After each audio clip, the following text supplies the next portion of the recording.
পাকামো করার জায়গা খুঁজে পাই, মাসুদ ভালো হলো না। মোটরসাইকেলের পিছনে একজন বুরখা টুরখা পরা, আমি বলছি ভাই বিয়ে করলেন তো করলেন না? তো বলছে না, কই না তো। আমি পিছনে কি ভাবি না? তো বলছে না। আমি বলছি কিডা?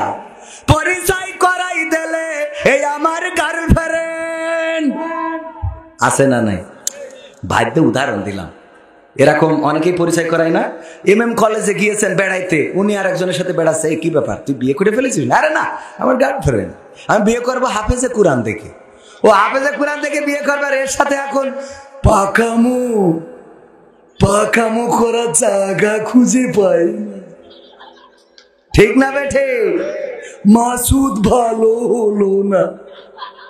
ভালো হয়েছে?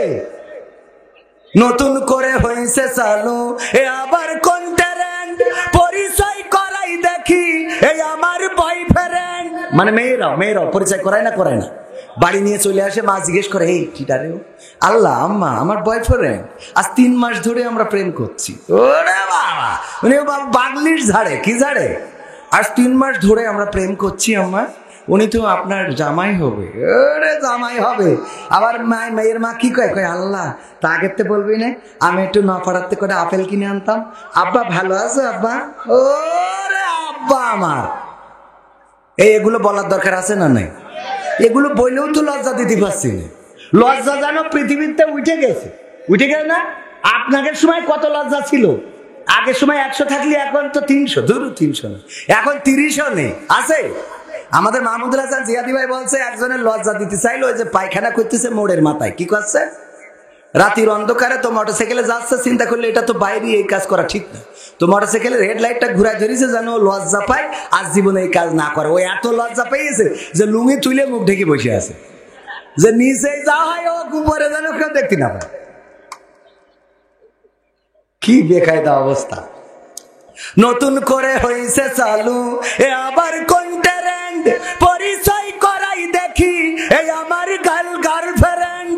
শরমের মাথা খাইয়া গেছে ওরা পাগল হইয়া, শরমের মাথা খাইয়া গেছে সব পাগল হইয়া, ভবিষ্যৎ দেখি অন্ধকারে। আজকালকের ছেলেরা বই নিয়ে আর বসে না, গুগলে সার্চ করিয়া পড়ে। ওরে কালের মেয়েরা কোরআন হাদিস ধরে না, আমার এখনকার মা বোনেরা কোরআন হাদিস পড়ে না। ওয়াল্লাহ টিকটকে ভিডিও ওরা করে। আজকালকের ছেলেরা বই নিয়ে আর বসে না, গুগলে সার্চ করিয়া পড়ে। ঠিক না বেঠে? আপনারা ঠিক বললেও ঠিক, যদি ঠিক না বলেন তাও ঠিক। কারণ আমি এই বাংলাদেশের মানুষ, যশোরের মানুষ। আমার ওই যে গদখালিতে এখন বেড়াতে যায়, পিকনিক করতে যাই, ডিজে বাজায়, গান বাজায়, জিবাইক নসিমন করিমন কেউ বাবাছে আসছেন। ওখানে আসার পরে একটা শয়তানি স্টেজ বানাইছে, শয়তানি ছোট করে একটা গোল করে স্টেজ বানাইছে, তার চারিপাশে আবার ঘোরার জন্য একটা মোটর লাগিয়ে মোবাইল স্ট্যান্ড বানাই দিয়েছে। আর ওখানে আল্লাহর ওলিরা ওঠে আর তাকে নাকে ধিনতা ড্যান্স করে, আর চারিদিকে দাঁড়িয়ে সবাই ভিডিও করে আর ফেসবুকে ছেড়ে দেয়। দেখেছেন না? দেখেন নাই? এই টিকটক যারা করে ওরা বোরকাওয়ালা আছে, ওরা বোরকা ছাড়া আছে, ওরা টুপিওয়ালা আছে। এমন মাদ্রাসার ছাত্র আমি দেখলাম ওখানে নাচানাচি শুরু করে দিয়েছে। তার মানে আবেগটা কন্ট্রোল করতে পারে না, এমন আছে না নাই? কয়দিন আগে দেখলাম একজন টিকটকার হয়েছে, কোরআনের হাফেজ ছিল, মাদ্রাসার ছাত্র শুধু নয়, কোরআনের হাফেজ, চুল কাটিং মাটিং করে ওই যে লাল মাল মেহেদি দিয়ে মোটামুটি টিকটক করতো। পরবর্তীতে তার হেদায়েত হয়েছে, আল্লাহ রাব্বুল আলামিন আবার তার সুপথে এনেছিলেন, আনার পরে আল্লাহ ডেকে নিয়েছেন, মারা গিয়েছে। এরকম নিউজ আপনাদের চোখের সামনে পড়েছে না পড়ে নাই? পড়েছে কিনা খেয়াল করেছেন না? একজন মাদ্রাসার হিফজুল কোরআন হাফেজ, কোরআনের হাফেজ, উনি মারা গিয়েছেন। টিকটক করতেন, টিকটক করে এত খারাপ হয়ে গিয়েছিল, পরে আবার যখন হেদায়েতের পথে এসেছে আল্লাহ তুলে নিয়েছেন। যাক, আল্লাহ তার ক্ষমা করুন, বলেন আমিন। এই জাতীয় অনেকেই আবেগকে কন্ট্রোল করতে পারে না, আছে না নাই? সমাজ যদি আপনার কোন এক জায়গায় ঘা হয়, এই ঘায়ের চিকিৎসা যদি সঠিকভাবে করতে না পারেন, শরীরে ছড়ানোর ভয় আছে না নাই? শরীরে ছড়ানোর ভয় আছে কিনা? তেমনি ভাবে যেই সমাজে অশ্লীলতা চলে, অন্যায় চলে, অনাচার চলে, পাপাচার চলে, কদাচার চলে, প্রেম চলে, প্রীতি চলে, জেনা চলে, ব্যভিচার চলে, ধর্ষণ চলে, এটা যদি আপনি প্রতিকার করতে ব্যর্থ হন তাহলে এই পথে যারা নাই তারাও একদিন এটার দ্বারা আক্রান্ত হওয়ার সম্ভাবনা আছে না নাই? অবশ্যই আছে। সুতরাং অন্যায় যেখানে প্রতিবাদ প্রতিরোধ সেখানে করার দরকার আছে না নেই? আমরা দেখলাম সিরাজদি খানে, সম্ভবত সিরাজদি খানের একটা জায়গায় আপনার হিজাব পরে নাই বলে টিচার কিছু চুল কেটে দিয়েছে, সংক্ষিপ্ত অল্প কিছু চুল কেটেছে। এই কাটার কারণে ওই টিচারকে বরখাস্ত করা হয়েছে, দেখেছেন আপনারা? অথচ হিজাব পরেছে এই কারণে একজন হিন্দু শিক্ষিকা প্রহার করেছে, মেরেছে, মেরে মানে পড়ার কারণে তাকে মেরে কলেজ থেকে স্কুল থেকে বের করে দিয়েছে। এর জন্য কিন্তু ওর চাকরি বরখাস্ত হয় না। খেয়াল করেছেন কিনা? চোখে পড়ে কিনা আপনাদের? কথা কয় না ভাই। আমি ওইটা বাদ দিলাম, এখন সহজ কথা বলি। বেইলি রোডে আগুন লেগেছে না, মানুষ পুড়েছে না? পুড়ার পরে বলতেছে এখানকার রেস্টুরেন্ট গুলো লাইসেন্স নাই, বলে না? বলে না? বলেছে না? বলে নাই? যেই বাসটা অ্যাক্সিডেন্ট করে, অ্যাক্সিডেন্ট করার পরে বলে এই বাসের কোনো রোড ট্যাক্স নাই, কাগজপত্র নাই, ড্রাইভিং লাইসেন্স নাই, যে চালাচ্ছিল সে হেল্পার, বলে না? বলে না? যেই ফেরিটা ডুবে যায় অথবা বিধ্বস্ত খারাপ হয়, ক্র্যাশ খায়, বলে এই ফেরির লাইসেন্স ছিল না, 30 বছর আগে এটা রিজেক্ট হয়ে গেছে, যখন ক্ষতিগ্রস্ত হয় তখন, বলে না? বলে না? যেই বিল্ডিংটা ধসে পড়ে, ধসে পড়ার পরে বলে এই বিল্ডিংটা আজ থেকে 50 বছর আগে এক্সপায়ার হয়ে গেছে। যেই ব্রিজটা ভেঙে যায় বলে এই ব্রিজটা আরো 30 বছর আগে এক্সপায়ার হয়েছে, বলে না? বলে না? তাহলে এক্সপায়ার হয়ে যাওয়ার পরেও 30 বছর, 50 বছর, 40 বছর কিভাবে চলে? তাইলে আমাদের দেশে যাদের এই কাজগুলো করার জন্য সরকার বেতন দিচ্ছে তারা কি করতেছে? কথা কয় না। কি করতেছে? এবার বুঝাই। 18 বছরের আগে যদি কোনো বাড়িতে বিয়ে হয় আর যদি কেউ ফোন দেয় তাইলে সেই বাড়ি এসে তার পিতামাতাকে সহ, বর সহ অ্যারেস্ট করার আল্লাহর ওলি আছে না নাই? কিন্তু গদখালিতে যখন অশ্লীলতা হয় ওই জায়গায় আমার ভাইয়েরা সুন্দর করে দাঁড়িয়ে থাকে, বলার মতো কেউ নাই, সত্য না মিথ্যা? কথা কি আমি বুঝাতে পারিছি আপনাদের? তার মানে অন্যায়ের সাপোর্টে অসংখ্য পথ খোলা রয়েছে, ন্যায়ের পক্ষে কথা বলার মতো মানুষ নেই। বলেন ঠিক না বেঠিক? আরো কিভাবে করে দেখেন আমাদের সমাজগুলোতে। আপনার 18 বছরের আগে বিয়ে করলে অ্যারেস্ট করতেছে, প্রেম করার জন্য অ্যারেস্ট তো নাই, বরং মিডিয়া দিয়ে, টিভি দিয়ে, টেলিভিশন দিয়ে, সিনেমা দিয়ে এত সুন্দর করে প্রেমকে প্রমোট করা হচ্ছে। গরিবের ছেলে ধনীর মেয়ে, এই দেখায় না? দেখায় না? যত যাই হোক ওর সাথে প্রেমে সাকসেস করাই দিতে হবে। অথচ ওই পরিচালকের মেয়ে যদি কোনো গরিবের সাথে প্রেম করে, কই বলিস কি আমার মেয়ে হয়ে ওর সাথে কি সর্বনাশ, বলে না? বলে না? এই অবস্থা আমাদের সমাজে চলছে। আমরা নিজেরা নিজেদের জন্য যেটা ভালো মনে করি না ওইটা আবার অপরের ঘাড়ে চাপিয়ে দিচ্ছি। ওগো আমার ভাইরা, আল্লাহর নবীর কাছে এসে একজন বললেন আমি মুসলমান হতে পারি। ওগো আমার বিশ্ব নবী, আমার একটা অনুমতি দিতে হবে। সেই অনুমতি হলো আমি জেনা করতে চাই, আমার জেনার অনুমতি দিতে হবে। আল্লাহ রাসূল বললেন আমার কাছে আসো। আল্লাহ রাসূল বললেন না কত বড় বিয়াদব, থাপড়ায় দাঁত খুলে দেবে, বলেছেন নাকি? না, বলেন নাই। সুন্দর করে ডেকে বললেন ওগো আমার ভাই, তুমি কি এটা মনে করো না যার সাথে জেনা করবা, আমি যদি তোমাকে প্রশ্ন করি তোমার মা যদি এই একই কাজ অন্য তোমার বাবার বাইরে অন্য কারোর সাথে করতে চায় তোমার ভালো লাগবে না? কি বললো আল্লাহর রাসূল? আল্লাহর কসম করে বলি মোটেও ভালো লাগবে না। তোমার বোন যদি জেনা করতে চায়, না আমি রাজি না। তোমার স্ত্রী যদি জেনা করতে চায়, না আমি রাজি না। তোমার কন্যা যদি জেনা করতে চায়, না আমি রাজি না। আল্লাহর রাসূল বললেন তুমি যার সাথে জেনা করবা সে তো কারো না কারো মা, কারো না কারো বোন, কারো না কারো বউ, কারো না কারো কন্যা। এবার চিন্তা করে দেখো তার সাথে জেনা করা তোমার জন্য উচিত হবে কিনা? ওই ব্যক্তিটি বললেন আল্লাহর রাসূল আর ওয়াজের দরকার নাই, আমার এই একটা ওয়াজই যথেষ্ট, আমি বুঝতে পেরেছি জীবনে যত ভুল করেছি আল্লাহ যেন ক্ষমা করে দেন। ওগো রাসূল আল্লাহর কসম করে বলি আর কোনোদিন এমন গুনার কাজে আমি আর জড়াবো না। বলেন আল্লাহু আকবার। আমার ভাইরা, আজকে যে সব মেয়েরা প্রেম করে অথবা ছেলেরা প্রেম করে, অথবা মেয়ের মারা যে মেয়েদেরকে প্রেমে কোনো বাধা দেয় না, ছেলের বাবারা মেয়ের বাবারা বাধা দেয় না, একবারও কি চিন্তা করেন না ওরা তো গুনাহের কাজ করছে, ওরা অন্যায় করছে, অপরাধ করছে, এই কাজগুলো থামানোর দরকার আছে না নাই? এই কাজগুলো যদি থামাতে হয় আমাকে আপনাকে সচেতন হতে হবে। আমি আপনি সচেতন না হওয়ার অর্থই হলো আজকের সমাজটা খারাপের দিকে যাচ্ছে। ডিজে বাজানো ছাড়া বিয়ে হয় না এমন আছে না নাই? ডিজে বাজায়, বাজিয়ে বিয়ে দেয়। আমি বলেছি এক বাড়িতে গেলাম, কয়েকটা বিশেষ দিন তোমরা এই কাজ, তোমাদের অসুবিধাটা কোন জায়গায়? আমি চিন্তা করে রেখেছি ওর বাড়ি যেদিন কেউ মারা যাবে ওই দিন আমার টাকায় আমি ডিজে ভাড়া করে এনে বলবো দে কুপান বাজা। যখন বলবে কেন ডিজে বাজছে, আমি বলবো আজকে বিশেষ দিন, এই দিন তো সব দিন আসে না। তোমার যেই সন্তানের মুসলমানের দিন ডিজে বাজাইতে পারো, গায়ে হলুদের দিন ডিজে বাজাইতে পারো, বিয়ের দিন ডিজে বাজাইতে পারো, তোমার মৃত্যুর দিনও জানাজা পড়ানো হবে না, মৃত্যুর দিন তোমার ডিজে কুপান দেয়া হবে। কথা ঠিক আছে তো? এই কাজগুলো করবেন, তাইলে সমাজে ডিজে বন্ধ হবে। আর ডিজে যদি বন্ধ করতে না পারেন, আজকে হিন্দুয়ানা কালচার আমার আপনার বাড়িতে ঢুকে গেছে, ছাদের উপরে ডিজে, আপনার বিল্ডিং এর উপরে ডিজে, এত জোরে গানই শোনা যায় না, খালি বাড়ি খালি বাড়ি, নামাজের সময় টুমায় কিছু দেখে না। এই অবস্থা আমাদের সমাজে কি চলতে দেয়া যাবে? আমার যুবকেরা সচেতন হওয়ার দরকার আছে না নাই? ওগো যুবকেরা, যেখানে ডিজে, যেখানে অন্যায়, সেখানে প্রতিরোধ করার মতো তোমাদের সাহস কি আছে? যাদের সাহস আছে একটু দেখতে চাই। নারায়ে তাকবীর, নারায়ে তাকবীর, আল কোরআনের আলো, আল হাদিসের আলো, নারায়ে তাকবীর। অপরাধ যেখানে, প্রতিবাদ যদি সেখানে আমরা করতে ব্যর্থ হই, তাহলে এই সমাজের পরিবর্তন আসবে। সম্মানিত ভাইয়েরা, আজকে একজন আলেমে দ্বীন মারা গিয়েছেন, আপনারা জানেন তো? জানেন কিনা?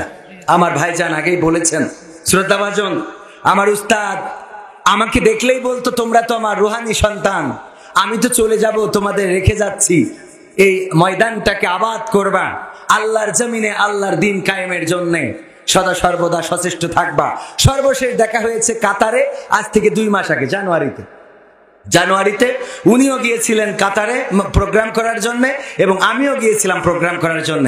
আমরা একই সাথে দুপুরের লাঞ্চ করেছি 2 দিন, এবং আমার জন্য উনি পরের দিন লাঞ্চ করে ফেলেছেন, আমার অপেক্ষায় বসে রয়েছেন। যাওয়ার পরে বলে এত দেরি করে আসলা কেন? এই মাওলানা আল্লামা লুৎফর রহমান রাহিমাহুল্লাহ উনি চলে গিয়েছেন চিরজনমের মতো বিদায় নিয়ে। আমরা দোয়া করি আল্লাহ রাব্বুল আলামিন যেন ওনার জান্নাতুল ফেরদাউস দান করেন, বলেন আমিন। ওনার কবরটাকে রিয়াজুল জান্নাত বানিয়ে দিন, বলেন আমিন। জীবনের অনিচ্ছাকৃত ইচ্ছাকৃত যদি কোনো গুনাহ থেকে থাকে আল্লাহ রাব্বুল আলামিন যেন ক্ষমা করে দিন, বলেন আমিন।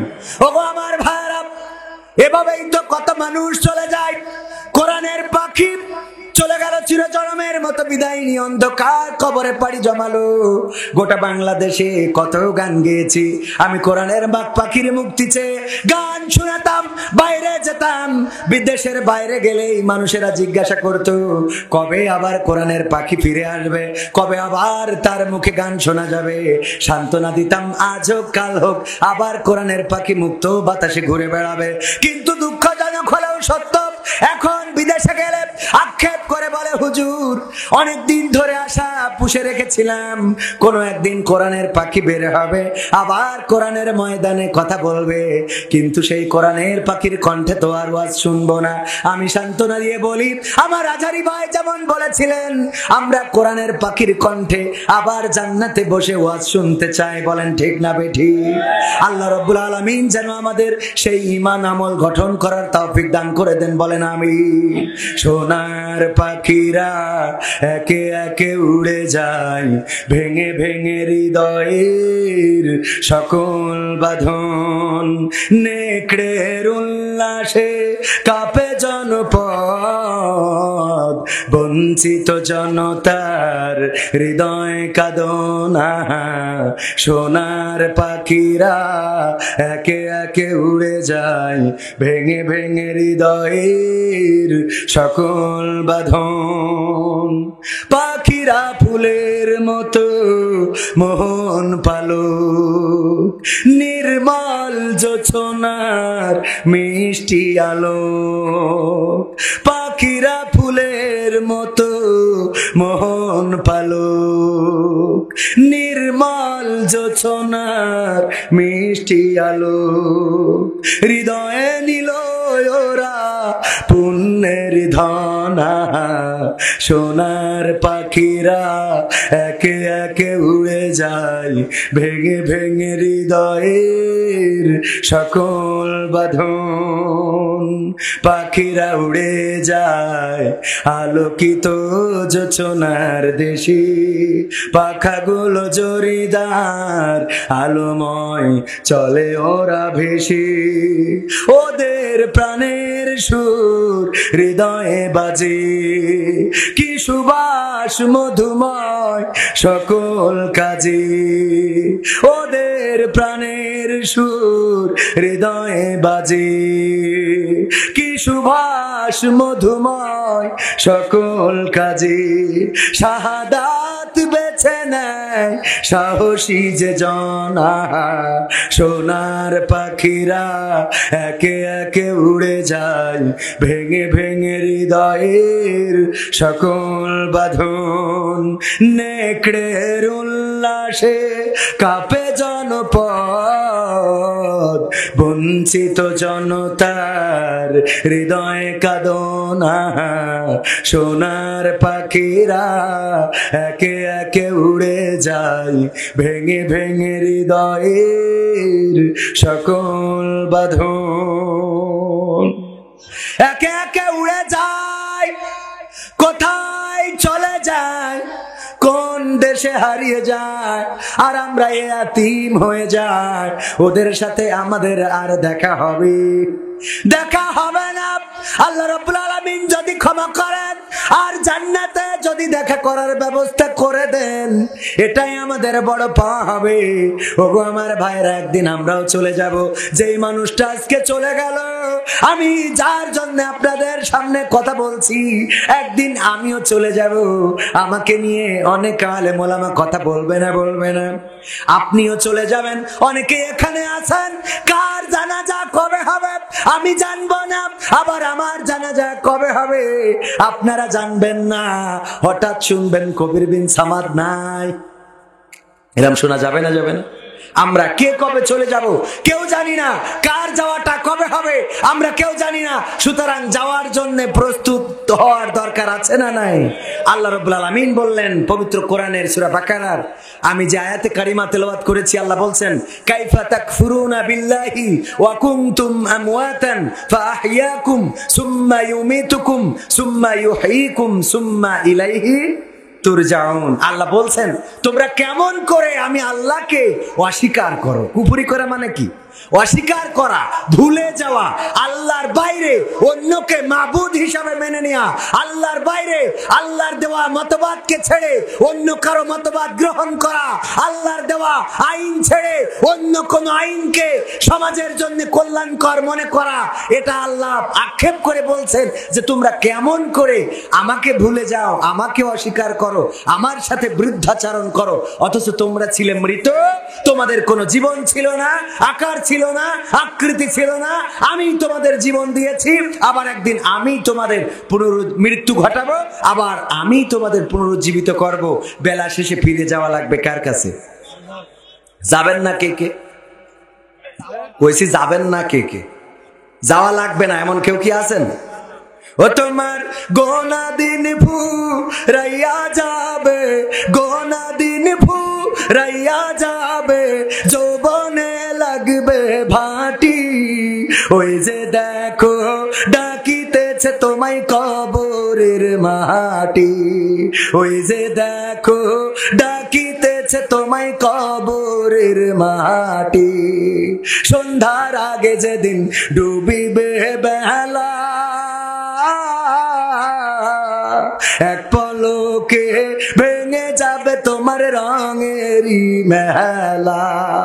সন্ধ্যার আগে যেদিন ডুবিবে বেলা, এক পলকে ভেঙে যাবে তোমার রঙেরই মেলা। ওরে কারে দিবা তুমি জোরে ধমক, কারে দিবা তুমি জোরে ধমক, কার মাথায়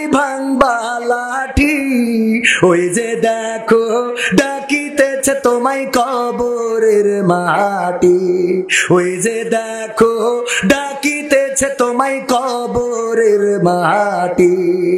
খবর পেয়ে আসবে আত্মীয় স্বজন, তোমারই চার পাশে বৈশা তারা করিবে ক্রন্দন। খবর পেয়ে আসবে আত্মীয় স্বজন, তোমারই চার পাশে বৈশা তারা করিবে ক্রন্দন। সাজাইবে মনের মতন, সাজাইবে মনের মতন কি সুন্দর পরিপাটি, ওই যে দেখো ডাকিতেছে তোমায় কবরের মাটি, ওই যে দেখো ডাকিতেছে তোমায় কবরের মাটি। ও তোমার গোনা দিন ফুরাইয়া যাবে, গোনা দিন ফুরাইয়া যাবে, যৌবনে লাগবে ভাটি, ওই যে দেখো ডাকিতেছে তোমায় কবরের মাটি, ওই যে দেখো ডাকিতেছে তোমায় কবরের মাটি। ঠিক না বেঠে? ওগো আমার ভাইরা, মসজিদে যান, খাটিয়ার কাছে জিজ্ঞাসা করেন, ওগো খাটিয়া কয়দিন আগে তুমি আমার দাদাকে নিয়ে গেলে, তার কয়দিন পরে আমার বাবাকে নিয়ে গেলে, এই তো কিছুদিন আগে আমার গ্রামের বন্ধুকে নিয়ে গেলে। ওগো খাটিয়া বলো দেখি এখন তুমি কার অপেক্ষায় পথে আছো? খাটিয়া যেন জবাব দিয়ে বলে, আল্লাহর বান্দা তুমি তৈরি হয়ে যাও, এবারের যাত্রাটা তোমার হয়ে যেতে পারে। কবরের কাছে যাবেন, যে কবরের কাছে যে আশা করবেন, ওগো কবরের মাটি তুমি তো কই তোমার মধ্যে আমার দাদার বসবাস, তোমার মধ্যে আমার বাবার বসবাস, তোমার মধ্যে আমার চাচার বসবাস, তোমার মধ্যে গ্রামের অনেকের বসবাস। ওগো কবরের মাটি বলো দেখি এবার তোমার মধ্যে কে আসবে, তোমার মধ্যে কার ঘর হবে? কবর যেন ডাক দিয়ে বলে, আল্লাহর বান্দা তৈরি হও, তৈরি হয়ে যাও, এবার আমার মধ্যে তোমার ঘরটা নির্মাণ করা হয়ে যেতে পারে। এই কবরে যাওয়া লাগবে ভাইরা আমার। আল্লাহর নবী একদিন সাহাবীদেরকে জড়ো করলেন, সাহাবীদেরকে ডাকলেন, তারপরে বললেন, ওগো আমার সাহাবীরা, আমি তোমাদের সামনে একটা ঘটনা বলবো, এই ঘটনা শোনার পরে তোমরা যদি বুঝতে পারো তাহলে সাই দিবা, যদি বুঝতে না পারো প্রশ্ন করবা। কি ঘটনা? আল্লাহর নবী বললেন, একজন মরুপথিক 1 মাসের রাস্তা যাবেন। কয় মাসের? 1 মাসের রাস্তা। যারা হজ করেছেন তারা জানেন, মরুর প্রান্তর, আমার ইমরান হোসেন ভাই আছে, হজে গিয়েছিলেন, উনি জানেন মরুর প্রান্তর মাসের পরে মাস চলে যাবে কিন্তু মরুভূমি শেষ হবে না। এমন মরুভূমি আছে না? নাই। হজে যারা গিয়েছেন না, দেখেছেন মরুভূমি, আরে বাবা, প্রান্তরের পরে প্রান্তর, কোনো বাড়ি নাই, ঘর নাই, গাছ নাই, ছায়া নাই। আল্লাহ রাসূল বললেন, একজন মরুপথিক 1 মাসের পথ পাড়ি দিবে, সে 1 মাসের পথ পাড়ি দেওয়ার জন্য যা খাবার লাগে, পানি লাগে, যা কিছু লাগে নিয়ে নিল, কিন্তু 15 দিন যাওয়ার পরে তার খাবার সামগ্রী ফুরিয়ে গেল, তার পানি ফুরিয়ে গেল। 15 দিন পরে পানির পিপাসায় যখন পিপাসার্ত, ওগো আমার সাহাবীরা, এই মুসাফির বলো এখন কি করবে? আল্লাহর নবীর সাহাবীরা বললেন, ওগো নবী গো, এই লোকটি যদি আবার ফিরে আসতে চায় সময় লাগবে 15 দিন, আবার গন্তব্যে যদি যেতে চায় সময় লাগবে কয়দিন? 15 দিন। সুতরাং এই লোকটির উচিত হবে আশেপাশে কোথাও কোনো পানির ব্যবস্থা করা যায় কিনা, চারিদিকে ঘুরে দেখতে হবে কোথাও কোনো পানির সন্ধান পাওয়া যায় কিনা, কারণ ফিরতে অথবা গন্তব্যে যেতে 15 দিন লেগে যাবে। আল্লাহর নবী বললেন, ওই মুসাফির তাই করল, সে চারিদিকে খুঁজতে লাগলো, খুঁজতে খুঁজতে ছোট একটা বন পেয়ে গেল এবং বনের মধ্যে একটা কূপও পেয়ে গেল। কূপের মধ্যে পানি আছে কিন্তু উঠানোর কোনো ব্যবস্থা নাই। ওগো আমার সাহাবীরা বলো, এখন এই লোকটি কি করবে? আল্লাহর নবীর সাহাবীরা বললেন, ওগো নবী গো, যেহেতু লোকটি পিপাসার্ত, সুতরাং যে কোনো মূল্যে তার ওই পানি তুলে পান করা লাগবে। হয় ওই কূপের মধ্যে তার নামতে হবে অথবা ওই কূপ থেকে পানি উঠাতে হবে, তার তো পান করাই লাগবে, যে কোনো একটা রাস্তা খুঁজে বের করা লাগবে।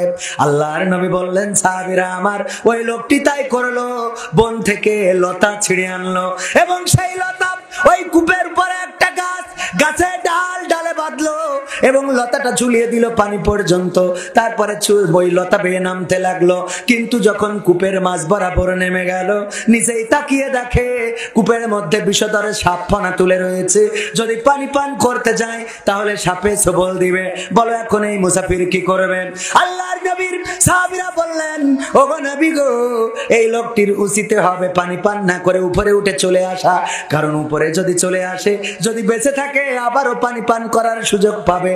কিন্তু যদি পানি পান করতে যে বিষধর সাপের ছোবলে, বিষধর সাপের কামড় খায়, তাহলে সে মারা যেতে পারে। আল্লাহর নবী বললেন, লোকটি তাই চিন্তা করলো এবং এই মুসাফির উঠে আসার জন্য যখন লতাটা বেয়ে উপরের দিকে উঠার জন্য তাকালো, তখন দেখে ওই উপরে যেই কূপ থেকে কূপে নেমেছে, ওই কূপের মুখে একটি বন থেকে বাঘ এসে চেয়ে রয়েছে, ক্ষুধার্ত বাঘ। যদি সে উপরে ওঠে তাহলে তাকে বাঘে খেয়ে ফেলবে। এখন লোকটি কি করবে? আল্লাহর নবীর সাহাবীরা বললেন, ওগো নবী, এই লোকটির উচিত হবে ওই লতাটা আঁকড়ে ধরে বসে থাকা ততক্ষণ পর্যন্ত, যতক্ষণ পর্যন্ত না ওই সাপ পানির মধ্যে চলে যায় অথবা ওই বাঘ বনে চলে যায়।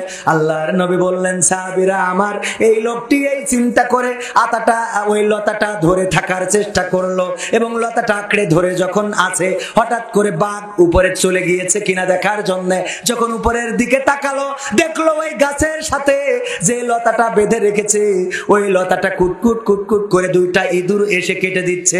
একটা হলো কালো ইঁদুর আর একটা সাদা ইঁদুর। কালো ইঁদুরটা যখন কেটে দেয়, সাদা ইঁদুরটা বসে থাকে, আর সাদা ইঁদুরটা যখন কেটে দেয়, কাটতে থাকে, তখন কালো ইঁদুরটা বসে থাকে। আল্লাহর নবী বললেন, ওগো সাহাবীরা বলো এখন ওই মুসাফিরের চিন্তাটা কি হবে? আল্লাহর নবীর সাহাবীরা বললেন, ওগো নবী গো, এখন ওই মুসাফিরের চিন্তা করতে হবে ওই লতাটা কাটতে যতটুকু সময় লাগে, এই লোকটির মারা যেতে ততটুকু সময় বাকি আছে। ঠিক না ঠিক? আল্লাহ রাসূল বললেন, আমি তোমাদের উদাহরণ দিলাম, আমি তোমাদের। আল্লাহ রাসূল সাল্লাল্লাহু আলাইহি ওয়াসাল্লাম মাঝে মাঝে প্র্যাকটিক্যালে দিন শিখাতেন। সেটা কেমন? একবার সাহাবীদেরকে বললেন, তোমরা কেউ যদি টাকা ধার নাও, আমার কাছ থেকে টাকা ধার নিতে পারো। বললেন, আল্লাহ রাসূল সত্যি কি ধার দিবেন? হ্যাঁ, ধার দিব। তবে এই ধার দিয়ে নেওয়া টাকা কে কোন ভাবে খরচ করেছো, এক সপ্তাহ পরে আমি যেভাবে হিসেব চাইবো সেইভাবে হিসেব দিতে হবে। সাহাবীরা বললেন, রাজি আছি। এক একজন 10 টাকা 20 টাকা সেই সময়ের মুদ্রা অনুযায়ী যার যতটুকু প্রয়োজন ধার নিল। আল্লাহ রাসূল সাল্লাল্লাহু আলাইহি সাল্লাম ধার দিলেন এবং যেদিন হিসাব নিবেন ওই দিন মরুর মধ্যে একটা পাথর রেখে দিলেন। কি রাখলেন? পাথর। রাখার পরে মরুর উত্তাপে, ওই যে আগেই বলেছি যারা হজে গিয়েছেন তারা জানেন যে যখন তাপ পড়ে তখন খালি পায়ে হাঁটার কোনো সুযোগ অন্তত মক্কা মদিনায় থাকে না। তো ওই জায়গায় পাথর রোদের মধ্যে দিয়ে রেখেছেন।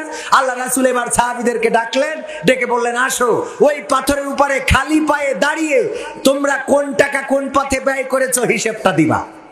সাহাবীরা ওঠে আর যেই হিসাব দিতে যায় সেই পায়ে এত তাপ লাগে যে সাথে সাথে ঝাঁপ দেয়। ওমর রাদিয়াল্লাহু তাআলা আনহু অল্প টাকা নিয়েছিলেন এবং খুব দ্রুতই নিজের হিসেবটা শেষ করে ঝাঁপ দিয়েছিলেন এবং বললেন, আমি সাকসেস। আল্লাহ রাসূল বললেন, আমি তোমাদের এটা করেছি এই জন্যে যে পরকালের ময়দান, গোটা জিন্দেগির আয় ব্যয়ের হিসাব, উপার্জনের হিসাব, টাকার হিসাব, আমলের হিসাব সব দিতে হবে উত্তপ্ত ময়দানে থেকে।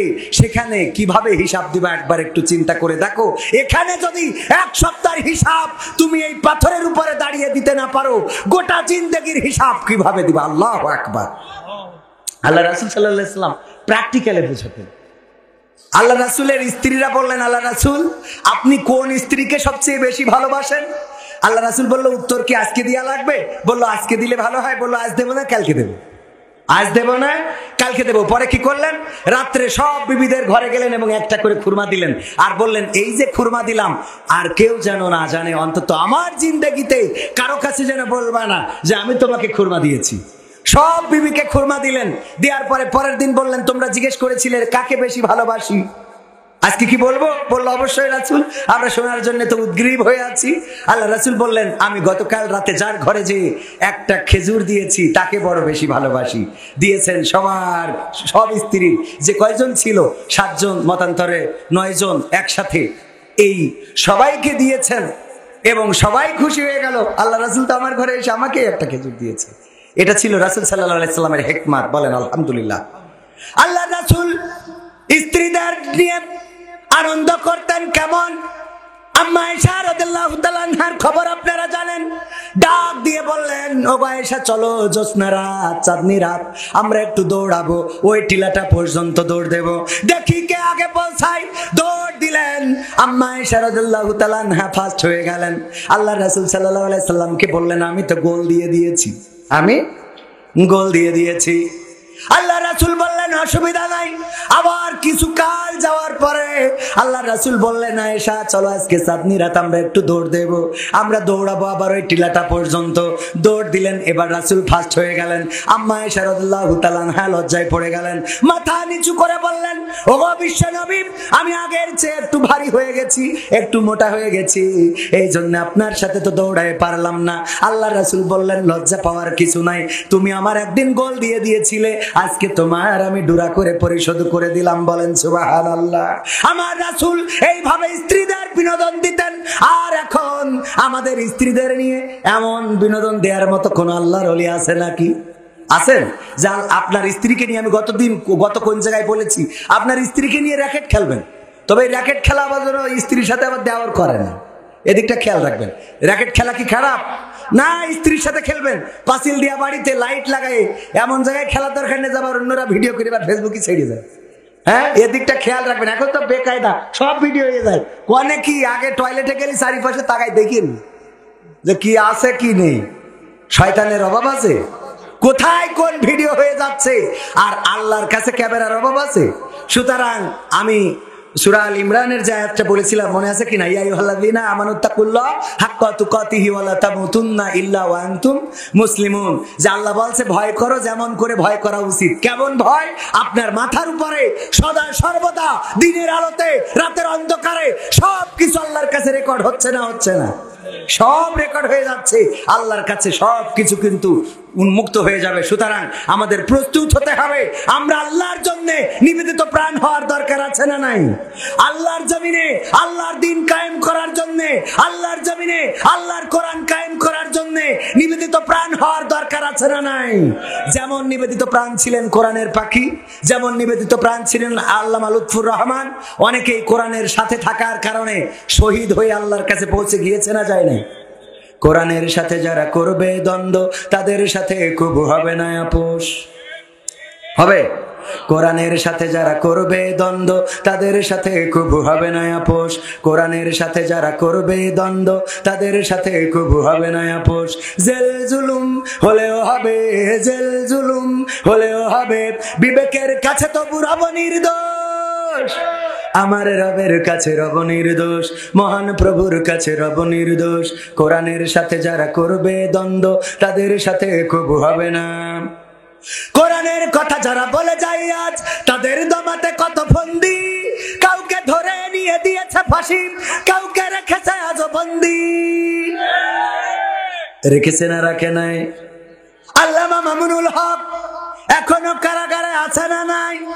অথচ পরিমণি যখন জেলখানায় যায়, পরিমণি বের হলো, ডাক্তার সাহেব বের হলো, ডাক্তার সাবরিনা বের হলো, কিন্তু আমার মামুনুল হকের এখন পর্যন্ত জামিন হইল না। ঠিক না বেঠে? ঠিক না বেঠে? শুধু তাই না, ওরা যখন বের হয় ওদের হাতে মেহেদির রং পাওয়া যায়, আর আলেম ওলামা যখন বের হয় হুইল চেয়ারে করে বের করা লাগে। সত্য বলছি না মিথ্যা বলছি? কোরআনের সাথে যারা করবে দ্বন্দ্ব, তাদের সাথে কবু হবে না আপোষ। কোরআনের পথে যারা চলে যায় আজ, তাদের দমাতে কত ফন্দি, কাউকে ধরে নিয়ে দিচ্ছে ফাঁসি, কাউকে রেখেছে আজ বন্দি। হক কথা বললেই জ্বলে যায় গাপ, কোরআনের কথা সইতে পারে না। হক কথা বললেই জ্বলে যায় গাপ, কোরআনের কথা সইতে পারে না। জানি না তাদের আমাদের পরে কেন এত আক্রোশ। জেল জুলুম হলেও হবে, জেল জুলুম হলেও হবে, বিবেকের কাছে তবু রব নির্দোষ। আমার রবের কাছে রব নির্দোষ, মহান প্রভুর কাছে রব নির্দোষ। কোরআনের সাথে যারা করবে দ্বন্দ্ব, তাদের সাথে কবু হবে না। কোরআনের কথায় আজ বলতে গেলে আসছে বাধা কত ভাবে, কোরআন প্রেমিকেরা হাতে রেখে হাত সামনে এগিয়ে যাবে। সেই মুসলমান কি এখানে আছে? আছে। কোরআন কোরআনের কথা আজ বলতে গেলে আসছে বাধা কত ভাবে। কোরআন প্রেমিকেরা হাতে রেখে হাত সামনে এগিয়ে যাবে। হক কথা বলতে করি না কো ভয়, জীবনের বিনিময়ে আনবো বিজয়। হক কথা বলতে করি না কো ভয়, জীবনের বিনিময়ে আনবো বিজয়। বুকে আছে শক্তি, অন্তরে আছে সাহস। জেল জুলুম হলেও হবে, জেল জুলুম হলেও হবে, বিবেকের কাছে তবু রব নির্দোষ। আমার রবের কাছে রব নির্দোষ, মহান প্রভুর কাছে রব নির্দোষ। কোরআনের সাথে যারা করবে দ্বন্দ্ব, তাদের সাথে কবু হবে না। আপোষ কি করা যাবে? আল্লাহ রাসূল কি আপোষ করেছিলেন? না, করেন নাই। রাসূল সাল্লাল্লাহু আলাইহি সাল্লামকে যখন তারা বিভিন্ন ভাবে থামাতে পারলো না, কখনো গায়ে থুতু নিক্ষেপ করলো, কখনো পাথর ছুঁড়ে মারলো, কখনো আল্লাহ রাসূল সিজদায় যাওয়ার পরে উটের মরা পচা নাড়ি ভুঁড়ি গুলো চাপিয়ে দিল। এরপরেও যখন রাসূলের দিনের দাওয়াত থেকে থামাতে পারলো না, তখন আবু তালিবকে ডেকে বলল, আবু তালিব, তুমি তোমার ভাতিজাকে বলে দাও আমাদের পক্ষ থেকে 3টা প্রস্তাব। 1 নম্বর, যদি তোমার ভাতিজা এই মক্কায় সবচেয়ে ধনী ব্যক্তি হতে চায়, তাইলে তার টাকা দেব, পয়সা দেব, ধনী বানিয়ে দেব, এই মক্কার সবচেয়ে ধনী লোক বানিয়ে দেব। তোমার ভাতিজাকে 2 নম্বর প্রস্তাব, যদি সে এই মক্কায় সবচেয়ে সুন্দরী নারী চাই, সুন্দরী নারী তাকে দেয়া হবে, সবচেয়ে সুন্দরী নারীটা মুহাম্মাদের জন্য করে দেব। আর 3 নম্বর প্রস্তাব, যদি সে এই মক্কার নেতা হইতে চায়, ক্ষমতা চায়, তাইলে তাকে ক্ষমতা দিয়ে দেব, দেখো রাজি হয় কিনা। আল্লাহ রাসূলকে যখন আবু তালিব ডাকলেন, ডেকে বললেন, ওগো মুহাম্মদ, কাফেররা তোমাকে 3টা প্রস্তাব দিয়েছে, 3টার যে কোনো একটা অথবা 3টায় যদি মেনে নাও, তাও তারা রাজি আছে। কি কি প্রস্তাব? এই 3টি প্রস্তাব। আল্লাহ রাসূল সাল্লাল্লাহু আলাইহি সাল্লাম বললেন, চাচা, ও প্রস্তাবগুলো আমি মেনে নিলাম। কথা কয়, প্রস্তাবগুলো মেনে নিয়েছে? তাহলে না বললেন না কেন? কষ্ট হয়ে যাচ্ছে বাজান? আর একটু সময় থাকা যাবে? কষ্ট হচ্ছে? কষ্ট অনেকের হইতে পারে, অনেকেই, সবার তো সব কথা ভালো লাগবে না, সব হুজুরির কথা সবার ভালো লাগার কথাও না। আবার আমি তো এখনো এত বড় হইনি, তারপরেও এই লেখার ছেলে আপনারা যে আছেন, আমি এতেই আলহামদুলিল্লাহ নিজেকে গর্ববোধ করতেছি যে আপনারা এখনো আছেন। সুতরাং আপনারা যদি থাকেন তাহলে এখনো খেলা হবে। থাকবেন? মা বোনেরা আছে না নাই? মা বোনদের জন্য ওয়াজ করার দরকার আছে না নাই? মা বোনেদের জন্য 2টা ওয়াজ করব, কারণ মা বোনেরা পুরুষদের থেকে বেশি না কম, অনেক বেশি। আপনাদের 1 প্যান্ডেলে হয়ে গেছে, আর মা বোনেদের 3 প্যান্ডেলেও কভার হচ্ছে। মা বোনেরা সব জায়গায় বেশি আছে না নাই? বাজারে বেশি, দোকানে বেশি, সিরিয়ালে বেশি, ব্যাংকে বেশি। আপনার আল্লাহ রাসূল মেরাজে গেল, সেখান থেকে ফিরে এসে বলল, আমি দেখলাম অধিকাংশ নারীরাই জাহান্নামী। নাউজুবিল্লাহ বলবেন না? তার মানে ওখানেও সব জায়গায় বেশি। আল্লাহ রাসূলের সাহাবীরা বললেন, ওগো রাসূল, নারীরা কেন জাহান্নামে বেশি? আল্লাহ রাসূল বললেন, 2টা কারণে। কয়টা?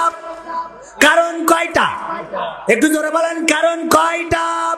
2টা কারণে জাহান্নামে বেশি। আল্লাহ রাসূলের সাহাবীরা বললেন, কারণ 2টা কি? আল্লাহ রাসূল বললেন, 1 নম্বর কারণ হলো নারীরা তাদের স্বামীর প্রতি অকৃতজ্ঞ থাকে। 1 নম্বর কারণ কি? অকৃতজ্ঞ থাকে। কেমন অকৃতজ্ঞ? আমার ইমরান হুসাইন ভাই বিয়ে করার পর থেকে যাই কিনে আনে, ভাবির পছন্দ হয় না। কয়, তুমি যা কিনে চাও কি পাতে তোলা যায়? এ কি খাওয়া যায়? এই বেগুন কি রান্না করা যায়? এই মাছ কি রান্না করা যায়? এই আলু কি সিদ্ধ হয়? এই তরকারি কি রান্না চুলাই দেওয়া যায়? এই কাপড় কি পরা যায়? এই গরু কি গোয়ালে রাখা যায়? এই ছাগল কি কুরবানি করা যায়? আছে না? মানে যাই করেন একটাও ভালো হয় না। এই জমি কি আবাদ করা যাবে? এই গরু কি দুধ হবে? মানে যাই করে ওর কিছু হয়। অথচ ভাল লাগে কার? কবির বিন সামাদের পাঞ্জাবি কত সুন্দর, কোটি কত সুন্দর, কবির বিন সামাদের বোর শাড়িটা কত সুন্দর, কবির বিন সামাদের বোর 3 পিস কত সুন্দর। ওই পরের জিনিস পছন্দ হয়, নিজের জিনিস পছন্দ হয় না, এমন আছে না? না, কিচ্ছু ভাল লাগে না। খালি এরপরে থাকে। আমার ইমরান হোসেন ভাই বলতেছে, ভাই আমি একটু বুদ্ধি করলাম। কি বুদ্ধি? যশোরে দড়াটানার থেকে এইচএম রোডের থেকে আমি একটা খুব পছন্দের শাড়ি কিনেছি। কি কিনেছে? শাড়ি, খুব সুন্দর শাড়ি। ওটা কিনে এনে ডাইনিং টেবিলে রেখে স্ত্রী বলছি, স্ত্রী খাতি দাও। তো স্ত্রী খাতি দিয়ে খালি আর চোখে শাড়িটার দিক তাকাচ্ছে যে শাড়িটা কার। তো জিজ্ঞেস করার সাহসও পাচ্ছে না, আমি কিছু বলি নাই তো। তারপরে এক পর্যায়ে সহ্য করতে না পারি বলছে যে শাড়ি কার। তাই বললাম এই কবির বিন সামাদ কিনেছে ওর বোঝ জন্য। বলছে দেখো শাড়িটার কালার কত সুন্দর, রং কত সুন্দর, সুতা কত সুন্দর, পাড় কত সুন্দর, আর তুমি যা কেন তাকে পরা যায়। আছে না? তোমার সাথে আমার আব্বা বিয়ে দিয়ে আমার কয়েল পর্যন্ত জ্বালাই দিয়েছে। কি দেখে যে বিয়ে দিছিল? আমি বলে তোমার ঘর সংসার করছি গো, নাইলে তোমার সংসার করার মতো মানুষ পাওয়া যেত না। এই শাড়ি দেখো কত সুন্দর, আর তুমি যা কেন তা পরে কোথাও বের হওয়া যায় না, তুমি যা কেন তা পরার মতো উপায় থাকে না। বলছে তোমার কি পছন্দ হয়েছে? হ্যাঁ বড্ড পছন্দ হয়েছে, তাইলে এই শাড়ি তুমি নাও। কবির বিন সামাদ আমার বন্ধু মানুষ, আমি তার বুঝায় বলবানে, যদি সে বুঝ না মানে আমি তার জরিমানা দিয়া লাগে দিবানে। যদি সে আমার নামে মামলা করে, কেস করে, জেল হয়, ফাঁসি হয়, যা হয় হইবানে, তাও তোমার জন্য খাটতে রাজি আছি। তুমি শাড়িটা নাও। বউ শাড়িটা নিয়ে ওরে আনন্দ দেখে কি ডারে। শোয়ার সময় ইমরান হোসেন ভাই বলছে, স্ত্রী গো আমি যে শাড়িটা আনলাম তোমার পছন্দ হয়েছে নাকি? কয় পছন্দ হবে না কেন? তুমি যা কেন তা তো পরা যায় না। তোমার চোখ তো আল্লাহ দুটা মার্বেল দিয়েছে, তুমি ওই চোখে ভালো করে দেখো না। তোমার বন্ধু কিনেছে কবির বিন সামাদ তার বোর জন্য কত সুন্দর শাড়ি, আমার আজকে একটা মনোভূত শাড়ি হয়েছে। ইমরান হোসেন ভাই বলছে, ওই বিবি গো বলা যায় না কে কবে মারা যাব। হতে পারে আজকে রাত্রে তুমি চলে যেতে পারো, অথবা আমি চলে যেতে পারি।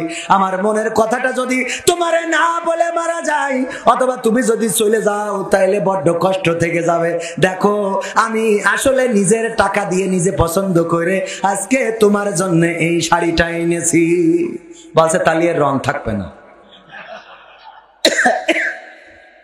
তালিয়ের ওর কি খুশি করা কোনোভাবে সম্ভব? বলেন, তালিয়ার রং থাকবে না এমন নারী আছে না নাই? যাই করেন ওর পছন্দ হবে না। আমার ইমরান ভাইয়ের বউ কিন্তু এই কাজ করেনি, এটা উদাহরণ দিলাম ভাইকে দিয়ে। এক হুজুর আমার সাথে এই ঘটনা বলেছিল কুমিল্লায়। এক হুজুর কুমিল্লায় আমাকে এই ঘটনা বলছে যে এই বুদ্ধি করে এইভাবে ধরা খাইছি। শুধু তাই না, আমার সভাপতি সাহেব নাম কি জনাব হযরত মাওলানা আব্দুল আজিজ সাহেব, অত্যন্ত শ্রদ্ধাভাজন ব্যক্তি। মাহমুদ ভাই আমাদের যুবক মানুষ, আমার সাথে কেবল পরিচয় হলো, ইতিপূর্বেও কথা হয়েছে। ওনার কলিজার টুকরা সন্তান আমাদের মাওলানা সাহেব, উনি যখন বিয়ে করেছিলেন ওনার স্ত্রী শ্বশুর বাড়ি থেকে একটা গরু পেয়েছিল। তাও গরু এমন গরু যেন গরু না, এক্সারা কাগজ নিয়ে এসে, এক্সারা কাগজ বোঝা গেছে তো? তার মানে পাজার কাঠিগুলো এমন কায়দায় দেখা যাচ্ছে মনে আছে গরু না, গরু এক্সারা করতে দিয়েছে।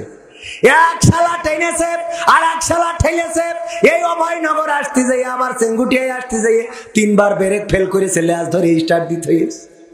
কিছু গরুর দেখেন না স্টার্ট না দিলে ওঠে না, ভাই আছে না? হ্যাঁ, এই স্টার্ট দিয়ে নিয়ে শ্বশুর বাড়ি এসে গরু দিয়ে গেছে। ওই ব্রিটিশ আমলে গরুটা দিল। এখন আমার মাওলানা সাহেব যখন অভয়নগরে 5 কাঠা জমি কিনেছে, কিনার পরে একটা বাড়ি বানাইছে 5 তলা। বানানোর পরে স্ত্রীর বলছে, স্ত্রী গো চলো আজকের এই বাড়িটা তুমি ফিতে কেটে উদ্বোধন করবা। স্ত্রী যাওয়ার সময় বলছে, আব্বাদের বাড়িতে ওই গাই গরুটা আনিলাম বলে এত কিছু করতে পারি সব আব্বাদের বাড়িতে। তারপরে কয়দিন পরে ঘর ভাড়া উঠায় ঘর ভাড়া উঠানোর কারণে অনেক টাকা হয়ে গেছে। একটা গাড়ি কিনেছে 4 চাকার গাড়ি কিনে স্ত্রীর বলছে, স্ত্রী গো আজকে এই গাড়িতে তুমি আমার বাঁ পাশে বসবা, আমি তোমার নিয়ে চালাই বেড়াবো, তুমি প্রথমেই আমার এই গাড়িতে উঠবা। গাড়ির দরজা খুলে বলছে, আব্বাকে বাড়িতে গায়ে গরুটা আনিলাম বুঝলে, না হলে এই গাড়ি হইতো। ও আমার ভাইরা, এরপরে একটা বাস কিনেছে, ট্রাক কিনেছে, যাই করেছে, খালি বক্তব্য হলো আব্বাদের বাড়িতে গায়ে গরুটা এনে দিলাম বুঝলে। এখন আমার ধারণা হলো যদি মারা যায়, মারা যাওয়ার পরে বেহেশতের সিঁড়িতে যখন মাওলানার সাথে বেগম সাহেবার দেখা হবে, তখন ধাক্কা দে বলবা আব্বাকে বাড়িতে গায়ে গরুটা আনিলাম বুঝলে। তারা হলে তোমার জান্নাতেও যাওয়া হইতো। আছে না নাই? ওরে বাবা, অকৃতজ্ঞ কাকে বলে? আল্লাহ রাসূল বলছে এই অকৃতজ্ঞ হওয়ার কারণে ওরা জাহান্নামে বেশি। কারণ কয় নম্বর? কারণ 2 নম্বর কারণ, তারা বেশি বেশি অভিশাপ দেয়। কি সাপ দেয়? দুড়া না, জাত না, কালাস না, গোখরা না, ওরা দেয় অভিশাপ। কি সাপ? এও এক ধরনের সাপ। সাপ না? সাপ না? যন্ত্র আছে আমাদের দেশে, অনেক যন্ত্র, গাড়ির যন্ত্র, মেছালোর যন্ত্র, আপনার বাসের যন্ত্র, মোবাইলের যন্ত্র, আছে না নাই? সিলাইরেসের যন্ত্র, বিভিন্ন রকম যন্ত্র আছে। আর বাঙালি একটা যন্ত্র আবিষ্কার করলো, তার নাম হলো ষড়যন্ত্র। ঠিক না বে ঠিক? এই এটা একটা যন্ত্র, যেই যন্ত্র দিয়ে মানুষকে ষড় করা যায়। সুবহানাল্লাহ বলবেন না? কয় সুবহানাল্লাহ? এ সহ্য না করে পারা যায়? ওরে বাবা, সুবহানাল্লাহ আলহামদুলিল্লাহ এগুলো বুঝে শুনে তো বলবে। বুঝে শুনে বলার দরকার আছে না? একটু ওয়াজ শোনার সময় একটু খেয়াল করবেন। একজন ওয়াজ শুনতে শুনতে ঘুম পড়েছে, তো এখন হুজুর কালেকশন করতেছে, বলছে 50,000 টাকা দেওয়ার মতো কে আছেন? হাত উঁচু করেন, দোয়া করে দেব। কেউ হাত উঁচু করে না। হুজুর জোরে চিল্লায় বলছে, কে আছেন? হাত উঁচু করেন। ও ঘুমিতে উঠে পরে হাত উঁচু, মানে এর আগের টুক তো শুনতে পাইনি। হাত উঁচু করার পরে দেখে কেউ হাত তোলে নাই, শুধু ও একা। এরপরে হুজুর বলছে, যুবক তোমার নাম কি? বলছে হযরত মাওলানা ইমরান হুসাইন। বলছে আল্লাহ, 50,000 টাকা দেওয়ার মতো তোমার একজন বান্দা পাইলাম। আল্লাহ তুমি ইব্রাহিম, আমার ইমরান হুসাইনকে কবুল করে নাও, নেখায়াত দিয়ে দাও। আর ও পকেটে হাতে দেখে 50 টাকাও তো নেই। এই জন্যে ওয়াজ শোনার সময় একটু বুঝে শুনে হাত উঁচু করার দরকার আছে না নাই? ইমাম সাহেব তারাবি পড়ায়, হঠাৎ যে ঘুম এসে গেছে, ঘুমাইছে। মা ইফতার করে যেয়ে শুয়েছে, ঘুম এসে গেছে। ঘুমাইয়ে উঠে দেখে 10 মিনিট পার হয়ে গেছে। ঝাঁপ দিয়ে উঠে আড়াই ছিল পাঞ্জাবি, ওইটা ঘাড়ের উপরে দিয়ে নিয়ে মসজিদে দৌড়। আড়া পর্যন্ত আলনা থেকে পাঞ্জাবি নিয়ে দেও দৌড় মসজিদে। তো ইমাম সাহেব খেপে গেছে, হুজুর এত দেরি হলো কেন আপনার? বলছে ভাই রে, ইফতার করি ঘুম শুইছি, হঠাৎ ঘুম এসে গেছে, খেয়াল করিনি, 10 মিনিট পার হয়ে গেছে। আলিফ লাইলা দেখবো কখন? তখন আবার আলিফ লাইলা ছিল। তারা বিপরী আবার আলিফ লাইলা দেখতে যেতে, মনে আছে আপনাদের? মুরব্বীদের মনে থাকার কথা। আলিফ লাইলা দেখবো কখন? হুজুর বলে টেনশনের কিছু নেই, আমি একটু টেনে দিবানে। টেনে দেওয়ার রাস্তা আছে না নেই? আমি একটু টেনে দিবানে, টেনশন করার কিছু নেই। এই বলে হুজুর বলছে একটু পাঞ্জাবিটা গায়ে দিয়ে নি। পাঞ্জাবি গায়ে দিতে দিতে আরো 5 মিনিট পার হয়ে গেছে। সভাপতি আর হুজুর কি আছে আপনার? মানে একটু মাজাটা ছাড়াই নিলাম, অনেকক্ষণ বসে রয়েছে। এই হুজুর কি হাসছে আপনার? কয় ভাই রে, পাঞ্জাবিটা গায়ে দিয়ে এখনো হাতা খুঁজে পাইলাম না। হাতা খুঁজতে খুঁজতে তো সময়টা চলে যাচ্ছে। তখন বিদ্যুৎ ছিল না, হারিকেনের আলো। হারিকেনের ভলিউম বাড়াই দিয়ে বলছে একটু হুজুরের গলার কাছে ধর। গলার কাছে ধরে দেখে হাতা খুঁজে পাবে কি? হুজুর তো ওই যে আলনায় ছিল বোর সায়া, ওইটাই নিয়ে গলায় পরায় বসে রয়েছে। ও কিয়ামত পর্যন্ত আর খুঁজে পাবে? তার মানে হুতোষে আসলি হবে। মাঝে মাঝে হুতোষে বলবেন না, বুঝে শুনে বলবেন। ভাইরা আমার, বাঙালির আবিষ্কার করলো ষড়যন্ত্র, আর আমার মা বোনেরা আবিষ্কার করলো এমন একটা সাপ যার নাম অভিশাপ। যদি ছেলে একটু 1 থেকে 2 করে, অমনি বল আল্লাহ তোর মরণ করে না কেন? বিটার বউ যদি কিছু করে, কয় তুই মরিস না কেন? স্বামী যদি কিছু করে, কয় আজরাইল তোমার চেনে না কেন? বলে না? ওরে আমি পারি না, আর পারি না, আমার স্বামী কেন মরে না? আজরাইল কি চিনে নাই আমার স্বামী রে গো? আমি পারি না, আর পারি না। আছে না নাই? গানও গায়, আমি পারি না, আর পারি না, আমার স্বামী কেন মরে না? আজরাইল কি চিনে নাই আমার স্বামী রে গো? আমি পারি না, আর পারি না। একজন স্ত্রী, এমন একজন নারী আমাকে ফোন করেছে মাসখানেক আগে। আমি ফোনটা রিসিভ করলাম, বলতেছে হুজুর আপনি কি সেই হুজুর? বললাম কোন হুজুর? কয় ওই যে এভাবেও ভালো কাজ করা যায়, প্রশ্ন করে উত্তর দেন, এই হুজুর কিনা আপনি? বললাম হ্যাঁ। বললো হুজুর একটা প্রশ্ন আপনার কাছে একটু করার জন্য ফোন দিয়েছি। আমি বললাম করেন, অসুবিধে নেই। বলছে হুজুর গো, আজ 1 সপ্তাহ হলো আমার স্বামী মারা গেছে রে ও হুজুর হুজুর। আমি বললাম আমার কিছু করার নেই, কারণ আমার তো তেশ মারা সার। আমার বউ আছে একটা, বাচ্চা 2টা। কয় হুজুর না বিয়ে করার জন্য বলি না হুজুর, একটা বিষয় জানার জন্য ফোন দিয়েছি। আমার স্বামী ছিল অসুস্থ, আমার মাঝে মাঝে বিরক্তি ধরে যেত। আমার স্বামীকে বলতাম তুমি মরো না কেন, আল্লাহ তোমার মরণ করে না কেন। আবার মাঝে মাঝে বলতাম ও আল্লাহ ওরে মরণ করো, ওরে তুলে নাও, ওরে উঠায় নাও, আমার চোখের সামনে থেকে বিদায় করে দাও। এই কথাগুলো আমার স্বামীর জন্য বলতাম। আজ 1 সপ্তাহ হয়ে গেল মারা গিয়েছে, আমি নিজেকে সান্ত্বনা দিতে পারছি না। আহারে, আমার দোয়ার কারণে মারা গেল নাকি তার হায়াত শেষ হয়েছে তাই মারা গিয়েছে? জটিল প্রশ্ন না? কঠিন প্রশ্ন। আমি বললাম আমি তো অত বড় হুজুর নই, অত বড় আলেম নই, মুফতি মুহাদ্দিস কারি নই যে আমি আপনার এই প্রশ্নের সমাধান দিয়ে দিতে পারবো।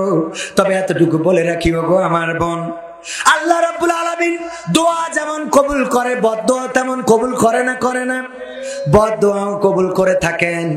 আমি জানি না আল্লাহ আপনার দোয়া বদদোয়া কবুল করেছে নাকি করে নাই। আবার এটাও জানি না যে আপনি আপনার স্বামীর হায়াত ফুরাইছে নাকি ফুরাই নাই। যদি বদদোয়া কবুল করে থাকে তাহলে আপনার বদদোয়ার কারণে মারা গিয়েছে, অথবা যদি হায়াত শেষ হয়ে যেয়ে থাকে সেই হায়াত শেষ হওয়ার জন্য মারা গিয়েছে। তবে আপনি যে জাহান্নামের পথটা আপনি ক্লিয়ার করেছেন সেটা আল্লাহ রাসূলের হাদিস অনুযায়ী প্রমাণ পাওয়া যায়। কারণ আমার রাসূল বলেছেন নারীরা জাহান্নামে যাবে তার 2টা কারণ। 1 নম্বর কারণ হলো তারা তাদের স্বামীর প্রতি কৃতজ্ঞ থাকে না, আর 2 নম্বর কারণ হলো তারা বেশি বেশি অভিশাপ দেয়। এই অনুযায়ী আপনি জাহান্নামে যাওয়ার একটা কারণ অলরেডি অর্জন করেছেন না করে নাই? আল্লাহ রাসূলের কন্যা ফাতেমা রাদিয়াল্লাহু তাআলা আনহার 2টা সন্তান ছিল, নাম কি? হাসান এবং হুসাইন রাদিয়াল্লাহু তাআলা আনহু। 2 জনে কান্না শুরু করেছেন, ওগো মা 3 দিন হয়ে গেল একটু খাবার জুটলো না গো মা, আর কত এই পেটে পাথর বেঁধে দিন চালাবো, মাগো একটু কি খাবারের ব্যবস্থা করা যায় না? ওগো মা আর তো ক্ষুধার যন্ত্রণা সহ্য করতে পারি না। আল্লাহ রাসূলের কন্যা ফাতেমা রাদিয়াল্লাহু তাআলা আনহা বললেন, ওগো হাসান, ওগো হুসাইন, তোমরা কেন বারবার আমাকে ডিস্টার্ব করো? বারবার কেন আমার কাছে কাঁদাকাটি করো? বারবার কেন আমাকে জ্বালাতন করো? তোমরা কি তোমাদের বাবাকে চোখে দেখতে পাও না?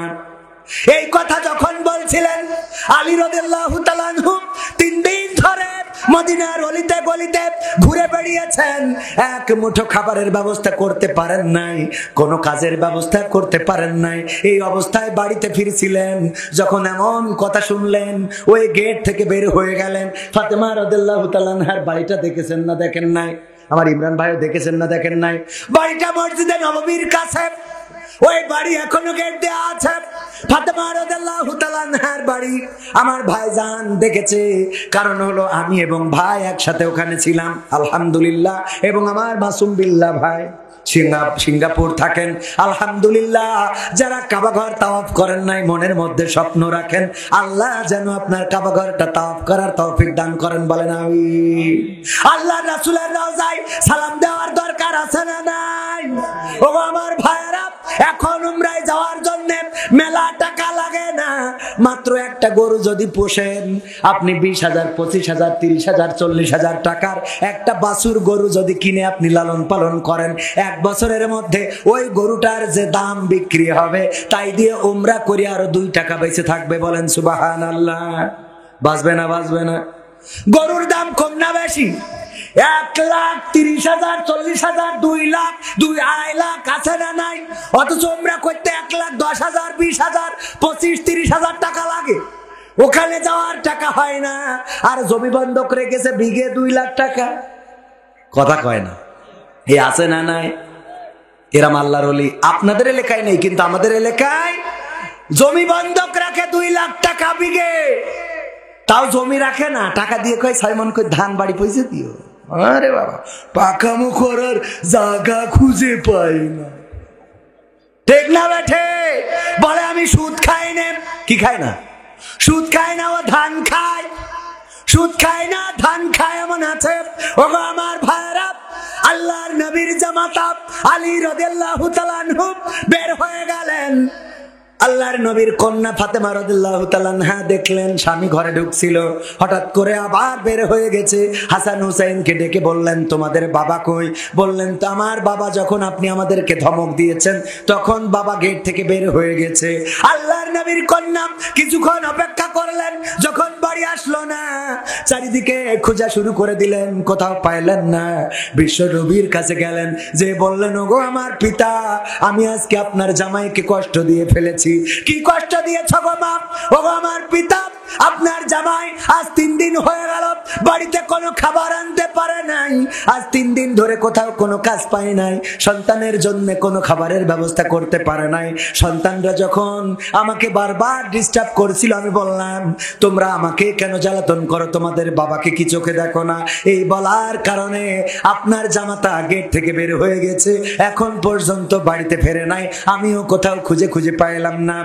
আল্লাহর নবী বললেন, ওগো ফাতেমা, তোমার কথার কারণে আমার আলী যদি কষ্ট নিয়ে এই মুহূর্তে মারা যায়, যদি কোনো সাপে কামড় দেয় আর আলী যদি ইন্তেকাল করে, অথবা বনের কোনো বাঘ যদি আলীকে খেয়ে ফেলে, ওগো ফাতেমা শুনে নাও, ওই পরকালের ময়দানে আমি নবী, তুমি আমার কন্যা, এই পরিচয়টা হাসরের মাঠে দেব না।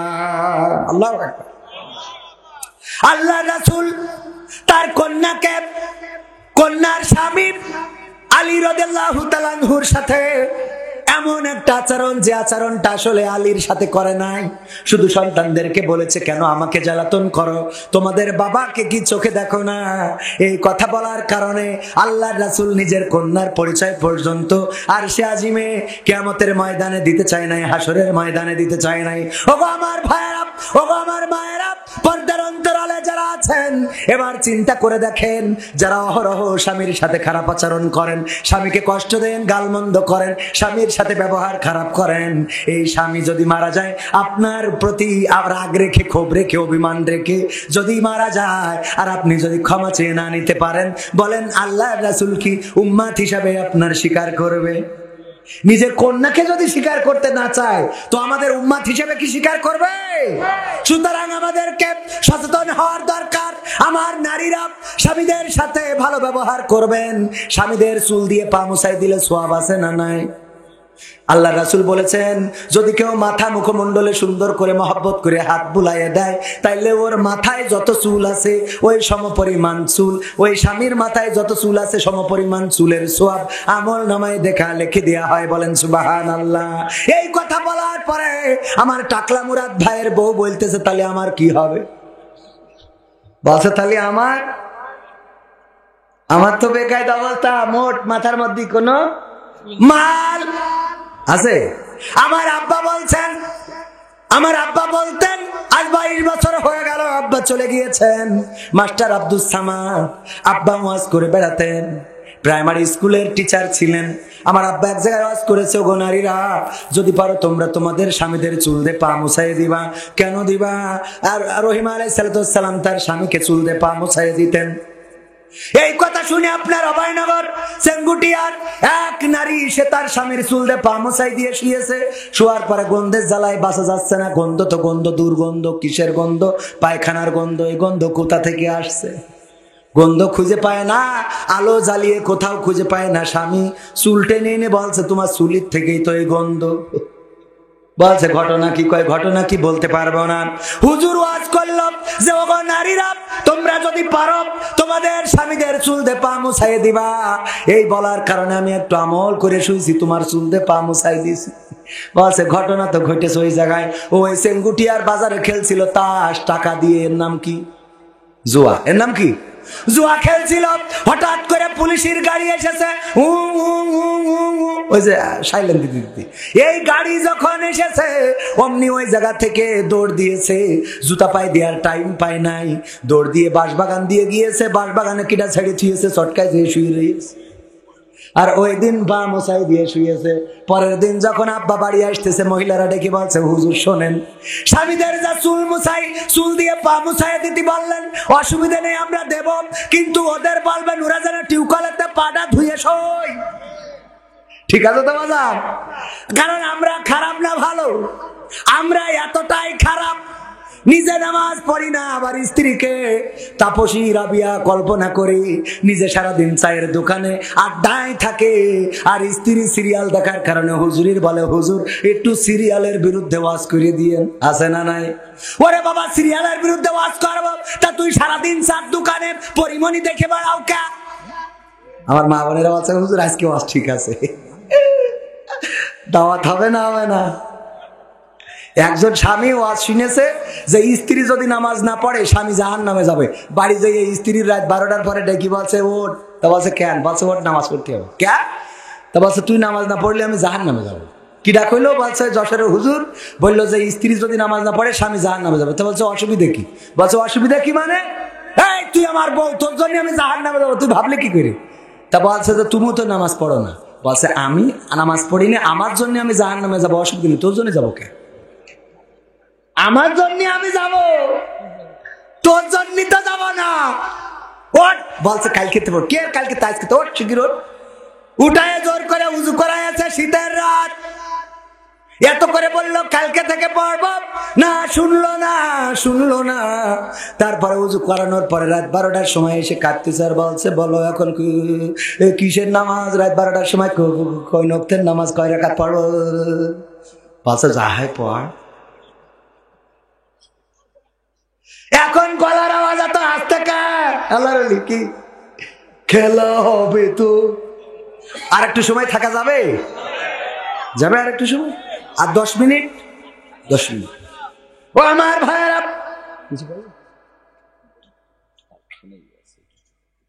আমি বুঝতে পারছি যে এরা শর্টফট করতেছে। ও আমার ভাইরা, আল্লাহর বান্দারা, যত রিকোয়েস্ট আছে রাখবো না, রাখবো না, রাখবো। কোরআনের পাখির গান শুনতে চান কিনা? চান? আর আমার যুবকদের পছন্দের একটা গান আছে না নাই? তুমি যার লাগিয়া, শোনাবো? শোনাবো। এটা আমার যুবকদের নসিহতমূলক গান। আবার নতুন একটা গান করেছি, বলবো? কইছে খুঁজে পাচ্ছি না। আল্লাহ তাআলার বান্দা তুমি নামাজ কেন পড়ো না? কোরআনেরই বিধান মতো জীবন কেন গড়ো না? আল্লাহ তাআলার বান্দা তুমি নামাজ কেন পড়ো না? কোরআনেরই বিধান মতো জীবন কেন গড়ো না? মুখে বলো বান্দা খোদার, অন্তরে তারা কোনা।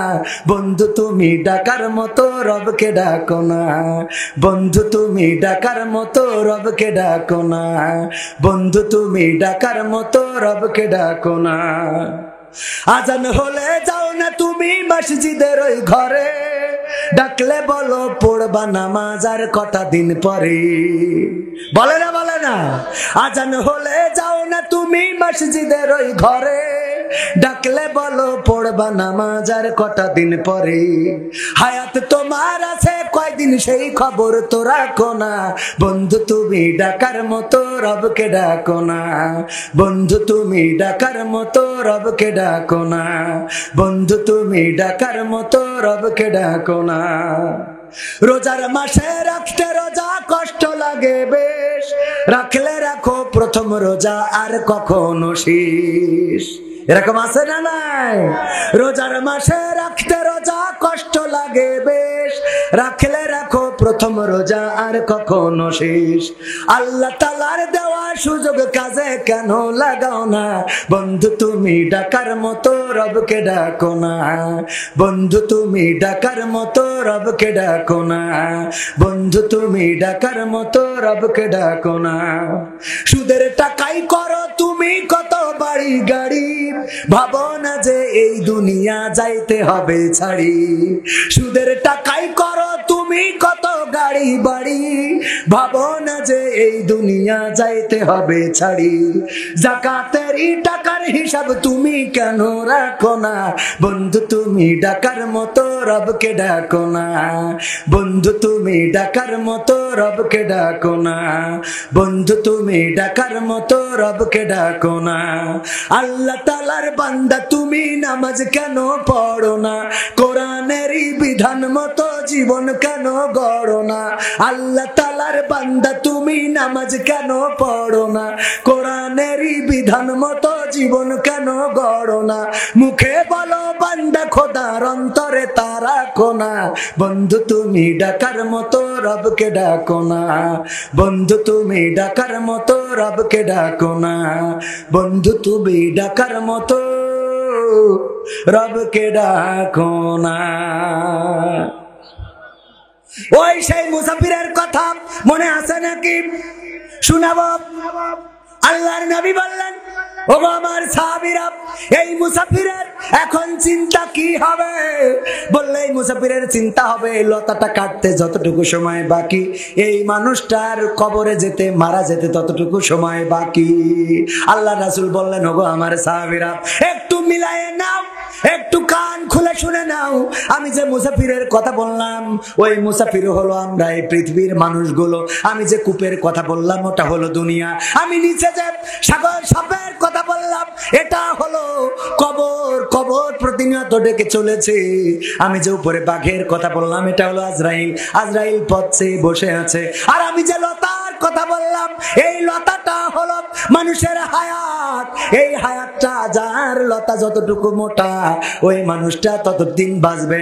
শুধু তাই নয়, আমি যে ইঁদুরের কথা বললাম, একটা সাদা ইঁদুর এবং একটা কালো ইঁদুর, একটা রাত এবং একটা দিন, প্রতিদিন রাত আর দিন তোমার আসছে আর যাচ্ছে, আর ওই হায়াত নামের লতাটাকে কুট কুট কুট কুট করে কেটে দিচ্ছে। রাত দিন যেতে যেতে যেতে যেতে এমন একটা দিন আসবে যেই দিন চিরজন্মের মতো বিদায় নিয়ে অন্ধকার খবরে চলে যেতে হবে। এখন কি বোঝা গেছে? ও আমার সব ভাইয়েরা, আল্লাহ রাসূল সাহাবীদেরকে প্র্যাকটিক্যালে বুঝালেন কেমন হবে এই দুনিয়ার জিন্দেগি। আমার যুবকেরা, তরুণেরা, কিশোরা, এই ভাই ওঠেন কেন? মতো ধরেছে নাকি? হ্যাঁ, আর একটু সময় থাকা যাবে তো? কোরআনের জন্য, ইসলামের জন্য, দ্বীনের জন্য আর একটু সময় কি কুরবানি করা যাবে না? করা যাবে। আর একটা ওয়াজ না শোনালি ভাল লাগছে না, শোনাবো? শোনাবো। লাইলির প্রেমে পড়েছে মজনু। এই মুরব্বীরা আপনারা খারাপ মনে করেন না, এই কথাটা শুনতে হবে ভালো করে, শুনলে বুঝতে পারবেন। একটু পরে টের পাবেন, একটু পরে। লাইলির প্রেমে মজনু। মজনু দেখার জন্য লাইলির বাড়ির গেটের সামনে ভিড় করেছে। মজনু গিয়েছে, যাওয়ার পরে লাইলি শুনেছে মজনু এসেছে দেখা করার জন্য, কিন্তু লাইলি দেখা দিবে না। প্রতিদিন দুধ পাঠায় দেয় মজনুকে খাওয়ানোর জন্য। এই খবর চারিদিকে ছড়িয়ে গেছে যে মজনুর জন্য লাইলি দুধ পাঠায় আর মজনু খায়। এই ওয়াজ শোনার পরে অনেক মজনু যে গেটের সামনে জড়ো হয়েছে। একজন, দুইজন করতে করতে 20-30 জন, 50 জন, 100 জন হয়ে গেছে। লাইলির কাছে খবর গেল, ওগো লাইলি, তোমার প্রেমের পাগল এখন একজন না, এখন 100 জন হয়ে গেছে গো। এখন তো একটা গায়ে গরুর দুধে হয় না, আরো 2-10টা গায়ে গরুর দুধ লাগবে। বলল, এই যুবক, ওঠো, একটুখানি বসো, একটুখানি, শেষের পথে চলে এসে। লাইলি বলল, আমার আসল মজনুকে বাছাই করে দাও। বললে, আসল মজনু কেমন করে বাছাই করব? বলল, তোমরা যদি না বোঝো আমি তোমাদের বুদ্ধি দেই, শুনে নাও। বলল, তাইলে বুদ্ধি দেন। তার শহীদদেরকে ডেকে বলল, আজকে খালি গিলাস নিয়ে যাবা, নিয়ে যেয়ে বলবা লাইলি রক্ত চেয়েছে, রক্ত দিবা। কিডা কিডা কে রক্ত দিতে পারবা? লাইলির জন্য খালি গিলাস ধরবা। যে খালি গিলাস ধরেছে আমার চাচা দৌড়, বলছে ও আমি রক্ত দিতে পারবো না, অত প্রেমিক আমি হই না। হাই রে, আমার ইমরান ভাই ধরেছে। ইমরান ভাই বলে না আমিও দেব না, উঠে চলে গেছে। আর একজনের এরকম নকল প্রেমিক আছে না নাই? ফজা বলতেছে আবেদা তোমার জন্য আমি জীবন দিতে জানি। বলছে সত্যি? বলছে একদম আল্লাহর কসম। বলছে ওই যে ট্রেন যাচ্ছে ওর নিচে মাথাটা দাও দিন। বলছে যে এটা কোনো ব্যাপার হইলো? আমি ট্রেন যাচ্ছে মাথা দিয়ে দেবো, এক্ষুনি কাটা পড়ে মারা যাবো, কোনো অসুবিধা নেই। তোমার জন্য জীবন দিতে আজকে লাইলাতুল ফেব্রুয়ারি প্রমাণ করে দেবো যে আমি কেমন করে জীবন দিতে পারি। বলছে তা দাও। বলছে দিদি তো অসুবিধা নেই, অসুবিধা হলো অন্য জায়গায়। কোথায়? আমি যদি আজকে ট্রেনের তলে মাথা দিই আর কাটা পড়ে মারা যাই, মানুষ জিজ্ঞেস করবে ও মারা গেল কি করে? তখন বলবে আবেদা বলেছিল প্রেমের পরীক্ষা নিয়েছিল, এই জন্য ও ট্রেনের নিচে মাথা দিয়ে কাটা পড়ে গেছে। এরপরে ওরা 999-999 কল দেবে, পুলিশ এসে তোমার ধরে নিয়ে যাবে। বিচার হবে আদালতে, যখন প্রমাণ হয়ে যাবে যে তোমার জন্যই আমি জীবন দিছি ট্রেনের নিচে, তখন তোমার ফাঁসি হবে। তোমার ফাঁসি হওয়ার পরে আমি কান নিয়ে বাঁচবো? ফাঁসি হওয়ার পরে ও কান নিয়ে বাঁচবে। তা এই ট্রেনের তলে কাটা পড়ে মরে গেল, ওটা কিনা? কত বড় শয়তান! পরীক্ষায় দেয় মানুষের বুঝেই রাখে, চিন্তা করতে পারছে? ও আমার ভাইরা, এরকম নকল প্রেমিক আছে না নাই? নকল প্রেমিক গুলো সব চলে গেল। আসল মজনু যে এসে বসে আছে, বসে থাকার পরে বলল যে লাইলি রক্ত চেয়েছে, অমনি বললো গিলাস ধরো, আর হাতে ছিল ছুরি, ঘেঁচান করে কেটে গিলাস ভরিয়ে দিলে, নেও যত লাগে নেও, পাঠাই দাও। এরকম আসল মজনু আছে না নাই?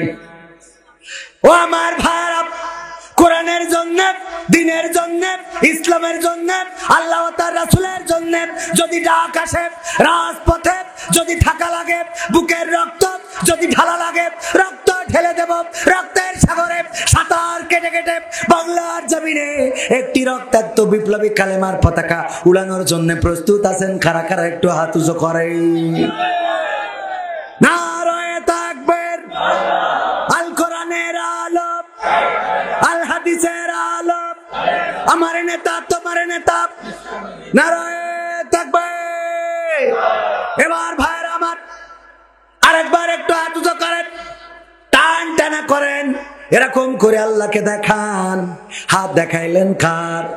যে আল্লাহর কাছে রক্ত দিতে চাইলেন, ওই আল্লাহ রক্ত নেওয়ার আগে বলেছে বিআমওয়ালিকুম, আগে মাল দাও, আনফুসিকুম, তারপরে জান দাও। আল্লাহ বলেছে ইন্নাল্লাহা ইশতারা মিনাল মুমিনিনা আনফুসাহুম ওয়া আমওয়ালাহুম বিআন্না লাহুমুল জান্নাহ। ও ঈমানদারেরা, তোমাদের জানমালের বিনিময়ে আমি জান্নাতটা বিক্রি করে দিই। সেই জান্নাত কেনার দরকার আছে না নাই? যারা হাত উঁচু করেছেন, পকেটে যা আছে সব এখন হাত লাগায় উজাড় করে দিয়ে দেবেন। আমার পকেটে তো কিছু নাই, আমার ক্যামেরাম্যান দেবে। এখন কেউ মাহরুম করবেন না। মাত্র 5টা মিনিট এই মাদ্রাসার জন্য 5 টাকা, 10 টাকা, 20 টাকা, 50 টাকা, 1000 টাকা, 2000 টাকা, 100 টাকা, যার যা পকেটে আছে দিবে। আমার ভাইরা, আমি মুসাফির মানুষ, কেউ উঠবেন না। যদি না ওঠেন এখনো 2-1টা গান শোনাবো, আর যদি উঠে চলে যান গো। ও আমি ব্যক্তিগতভাবে 500 টাকা দিলাম, আল্লাহ আমার স্ত্রীর হায়াতটা বাড়াই দাও, আমার যাহাই হবেন। আল্লাহ তুমি আমার সন্তানদের কবুল করে নাও, বলেন আমি। 500 টাকা আমি দিয়ে গেলাম আমার স্ত্রীর নামে। একজন ফোন দিয়েছে, ও দূরে, বুঝতে পারিনি, আমার কাছে দেখছে তো, ছোট মানুষ তো একটু ভুল হয়ে যায়, মনে কিছু করা যাবে। অনেকের মা নাই, বাবা নাই। মা যদি থাকতো, মায়ের জন্য একটা শাড়ি কিনতে গেলে 1000 টাকা লাগতো। বাবা যদি থাকতো, 500 টাকার একটা লুঙ্গি লেগে যেত। যেই মা চিরজন্মের মতো বিদায় নিয়েছে, যেই বাবা অন্ধকার কবরে, ওই মায়ের জন্য, বাবার জন্য 500-1000 টাকা আল্লাহর নবীর ঘরে, আল্লাহর রাসূলের ঘরে দেয়া যাবে কি যাবে না? যে আমার ভাইজান ইমরান ভাই 200 টাকা, দেখেন এই টাকা অতীতে কেউ বানাতে পারেনি, ঠিক না বেঠে? আমরাই বানিয়েছি। কত সুন্দর টাকা, 200 টাকার একখান নোট করলো দান। আল্লাহ বাড়িয়ে দাও, সম্মান নেক আর বাসনা পুরা করে দাও। আমি এখনো মাহফিল শুরু করিনি, আমি কিন্তু আজ এখনো শুরু করিনি, শুরু করবো। আমার চাচা নাম কি? কামরুল ইসলাম চাচাজি আমার সামনে বসে আছেন।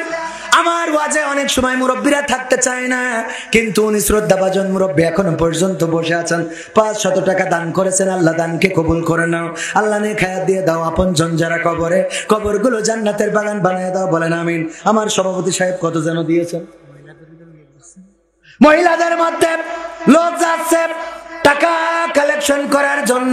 আমার মা বোনেরা পকেটে যা আছে, স্বামীর পকেট থেকে যত মাইরিং করেছেন সব আজকে দিয়ে দেন। স্টার জলসা জি সিনেমার যত বিল আছে রে, সব আজকে আল্লাহর রাস্তায় দিয়ে দেন। আমার মা বোনদের দিয়ে তৌফিক দান করে দিন, বলেন আমিন। আর কে আছেন? আমার আর একজন ছোট মানুষ, হুজুর। ছোট মানুষ নাম কি তোমার? ছোট মানুষ 200 টাকার একটা বঙ্গবন্ধুর নোট দান করলো, আল্লাহ দানকে কবুল করে নাও, আল্লাহ নে খায়া দিয়ে দাও, মনের স্বপ্ন পুরা করে দাও, আপনজনদের কবুল করে নাও। আর কোন বান্দা আছেন তাড়াতাড়ি 5 মিনিটের মধ্যে দিলে আমি আরো 2-1টা সঙ্গীত শোনাবো। আমার মা বোনেরা আছে, কোন মাটিতে তৈরি রে তুই মা, কোন মাটিতে তৈরি রে তুই মা। মায়ের গান মা বোনদের মধ্যে আমাদের কমিটির লোক যারা প্যাকেট নিয়ে যাচ্ছে, মা বোনেরা হৃদয় খুলে উজাড় করে দান করেন। আর আপনারা যে টাকা দান করেন, ওই টাকা তো আবার অক্সিজেন দিয়া লাগে, শাড়ির আসলে এমন বান্দা বান্ধে ওরা আবার হাসপাতালে নিয়ে যায় তাই সুস্থ করতে, ঠিক না বে ঠিক? তারপরেও দেন, কোনো অসুবিধা নাই। আর এখানে আমার যুবকেরা যার বিয়ে হয় না, বিয়ের জন্য দোয়া নেওয়ার জন্য টাকা দান করতে পারো গো। আমি একজনের বিয়ের জন্য দোয়া করিলাম, বিয়ে হইল, কিন্তু 2 মাস পরে বিয়ে ভেঙে গেছে। তাহলে দোয়াই তো অন্তত কাজ হয়েছে। ব্যাগ নিয়ে যাবেন, আর বড় টাকা যারা দেবেন 500-1000 আমি একটু নাম ধরে দোয়া করে দেব। মাদ্রাসার জন্য ইট রড সিমেন্ট বালু দেওয়ার মতো যদি কেউ থাকেন দিতে পারেন। আমার ভাই কিছু বলবে, বলেন।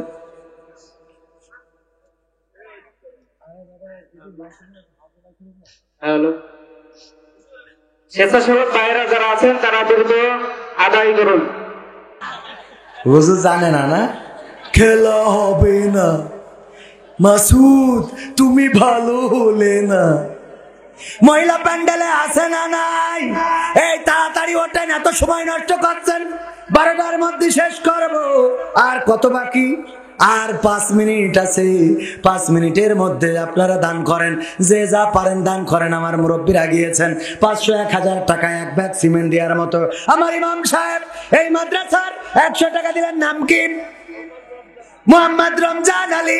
রমজান মাস সামনে, রমজানের শোনাবো সৌগাত লয়ে হাসে দূরে আল হেলাল জানো, কি জানো বেহেশতি বেলাল, যে বেহেশতি বেলাল। রমজানের ওই সৌগাত লয়ে, রমজানের ওই সৌগাত লয়ে হাসে দূরে আল হেলাল জানো, কি জানো বেহেশতি বেলাল, যে বেহেশতি বেলাল, বেহেশতি বেলাল, যে বেহেশতি বেলাল। আমর বিল মারুফের রাম, আমর বিল মারুফের রাম, আমর বিল মারুফের রাম, আমর বিল মারুফের রাম। সিয়াম দিল খুলে, সিয়াম দিল খুলে, সত্য ন্যায়ের সাধিত দিন আশুক দুলে দুলে, আশুক দুলে দুলে। আমর বিল মারুফের রাম, আমর বিল মারুফের রাম, আমর বিল মারুফের রাম, আমর বিল মারুফের রাম। সিয়াম দিল খুলে, সিয়াম দিল খুলে, সত্য ন্যায়ের সাধিত দিন আশুক দুলে দুলে, আশুক দুলে দুলে। ছড়িয়ে পড়ুক ঘরে ঘরে, ছড়িয়ে পড়ুক ঘরে ঘরে, বেচাইন বেহাল জানো, কি জানো বেহেশতি বেলাল, যে বেহেশতি বেলাল। নেহি আনিল মুনকারের কাজ, নেহি আনিল মুনকারের কাজ, নেহি আনিল মুনকারের কাজ, নেহি আনিল মুনকারের কাজ। এবার শুরু হোক, এবার শুরু হোক। মাহে রমজান গড়তে এলো সেই কাজেরই লোক, সেই কাজেরই লোক। নেহি আনিল মুনকারের কাজ, নেহি আনিল মুনকারের কাজ, নেহি আনিল মুনকারের কাজ, নেহি আনিল মুনকারের কাজ। এবার শুরু হোক, হোক, এবার শুরু হোক। মাহে রমজান গড়তে এলো সেই কাজেরই লোক, সেই কাজেরই লোক। জঠর জ্বালায় বুঝে নাও হে, জঠর জ্বালায় বুঝে নাও হে, গরিবের মেলাল জানো কে জানো, বেহেশতি বেলাল যে বেহেশতি বেলাল। রমজানের ওই রমজানের ওই রমজানের ওই রমজানের ওই রমজানের ওই রমজানের ওই সওগাত লয়ে, রমজানের ওই সওগাত লয়ে হাসে দূরে আল হেলাল জানো কে জানো, বেহেশতি বেলাল যে বেহেশতি বেলাল। রমজান মাসে রোজা রাখার দরকার আছে না নাই? আমার সেই রমজান ভাই, উনি আসলে রোজার মাস না, কিন্তু নাম রমজান। 500 টাকা করলেন দান, আল্লাহ বাড়িয়ে দাও, সম্মান নেক বাসনা পুরা করে দাও, নেখায়াত দিয়ে দাও। আমার এক চাচা মুরব্বী 20 টাকা দান করে গেছেন, আল্লাহ আমার চাচা জানকে কবুল করে নাও, নেখায়াত দাও।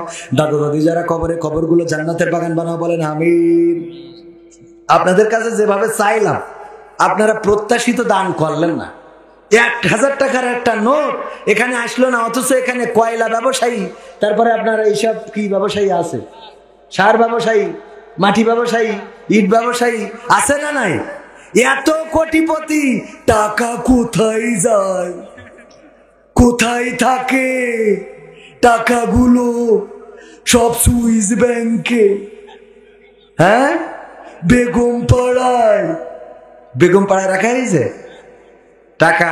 1000 টাকার নোট দেওয়ার মতো একটা আল্লাহর বান্দা নেই যে আমি 1000 টাকা দিলাম না, আমি 500 দিয়েছি বলে আপনারা, আমার তো প্রতিদিন দিতে হয়, যে এনে মাহফিল সে এনে দেওয়া লাগে। 1000 টাকা দেওয়ার মতো কোন আল্লাহর বান্দা আছেন? দেই একটা লোক, দেখি সাহস করে দেই, বুকির পাটা কত বড়, যে আমি একখানে 1000 টাকার নোট, আমার সরকার এত সুন্দর করে একটা বঙ্গবন্ধু নোট বানাইছে, দিয়ার লোক পেলাম না রে।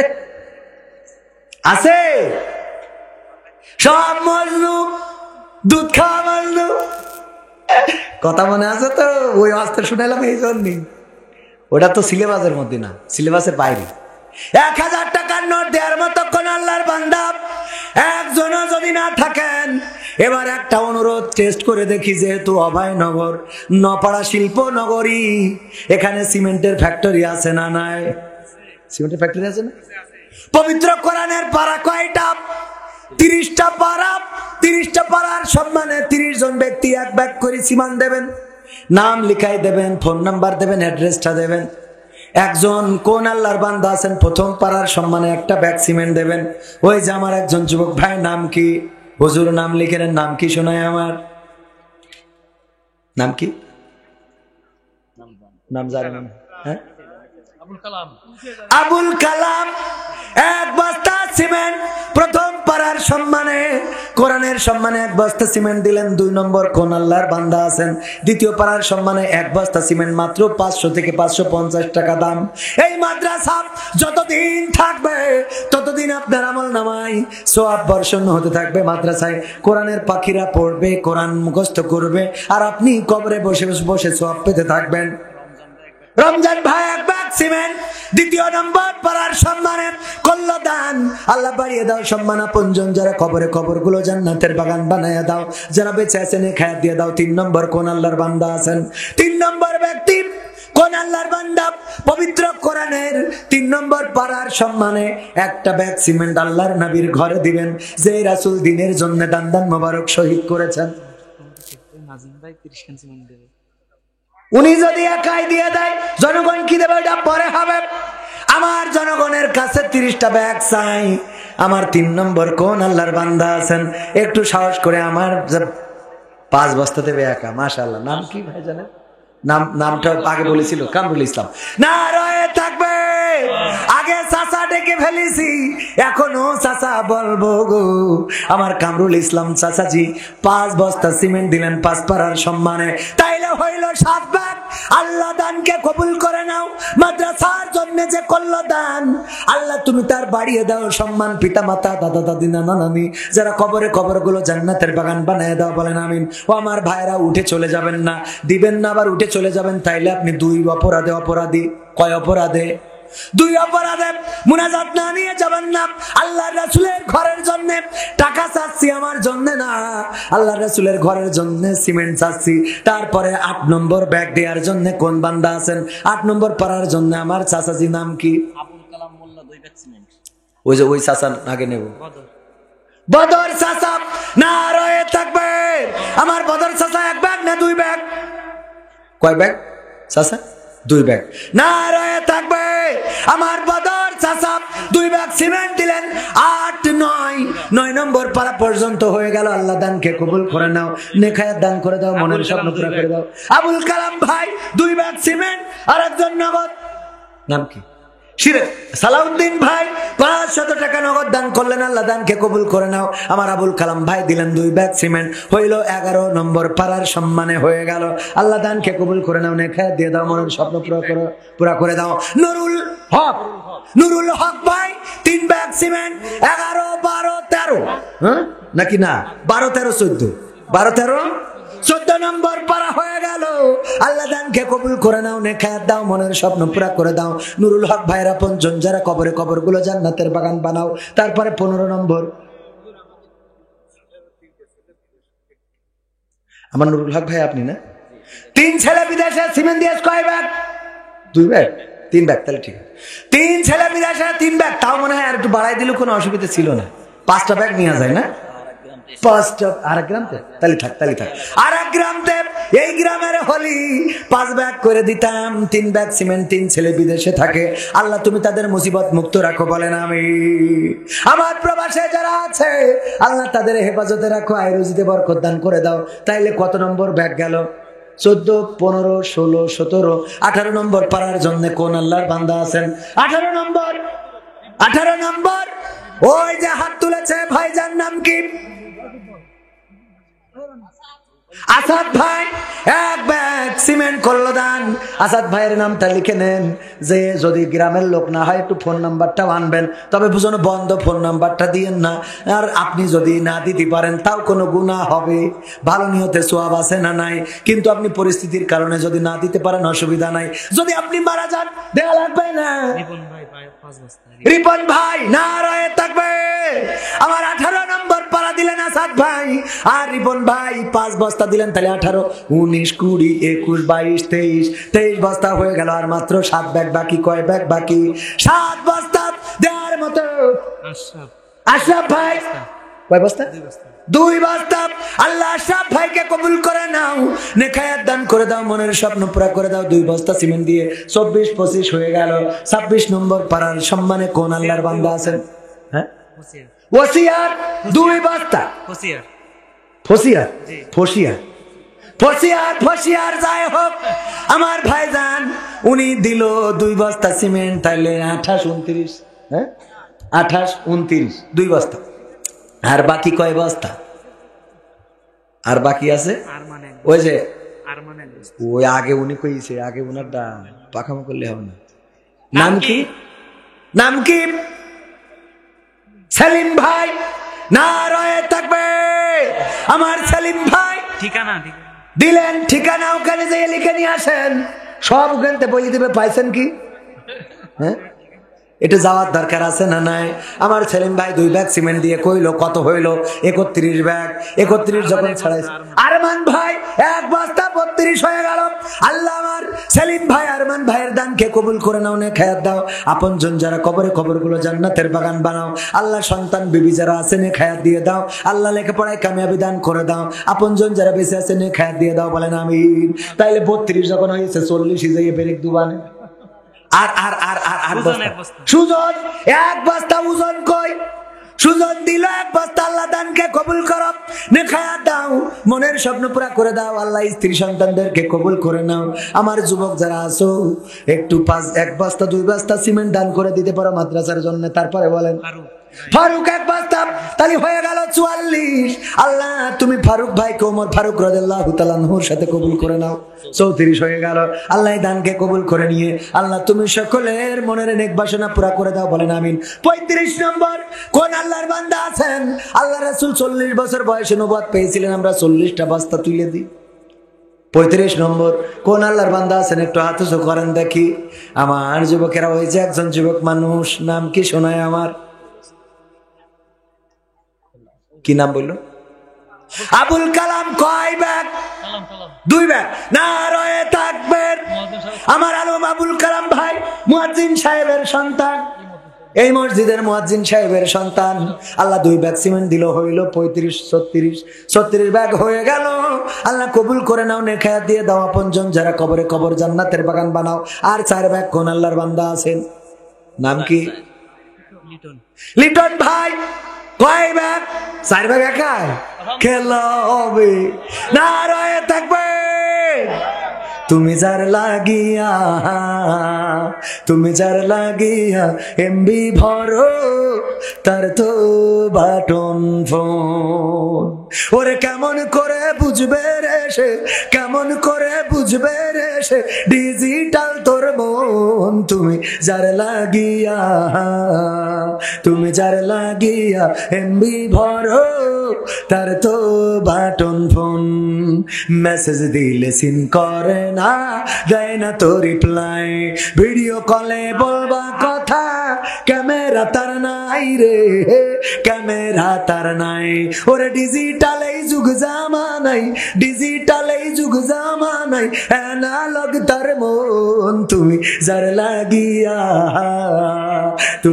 লাগিয়া এমবি ভরো, তার তো বাটন ফোন। প্রেম প্রীতি ভালোবাসা বিয়ের আগে নয়, মনের মধ্যে রাখো যুবক আল্লাহ তাআলার ভয় রে, পরকালের ভয়। ঠিক না বেঠে? প্রেম প্রীতি ভালোবাসা বিয়ের আগে নয়, মনের মধ্যে রাখো যুবক আল্লাহ তাআলার ভয় রে, পরকালের ভয়। ওরে তবেই তুমি মুক্তি পাবা, তবেই তুমি মুক্তি পাবা দোজখের আগুন। তুমি যার লাগিয়া এমবি ভরো, তার তো বাটন ফোন। শাহনারা এক বস্তা। আর মিনা কার্টুন ছোটবেলায় দেখতাম, আবার অনেকের নাম মিনায় আছে। আল্লাহ 2 জন বোন দান করলো, দানকে কবুল করে নাও। আল্লাহ নেখায়াত দিয়ে দাও। তালি হইল কত বস্তা? এই পার করেন কেন আপনারা?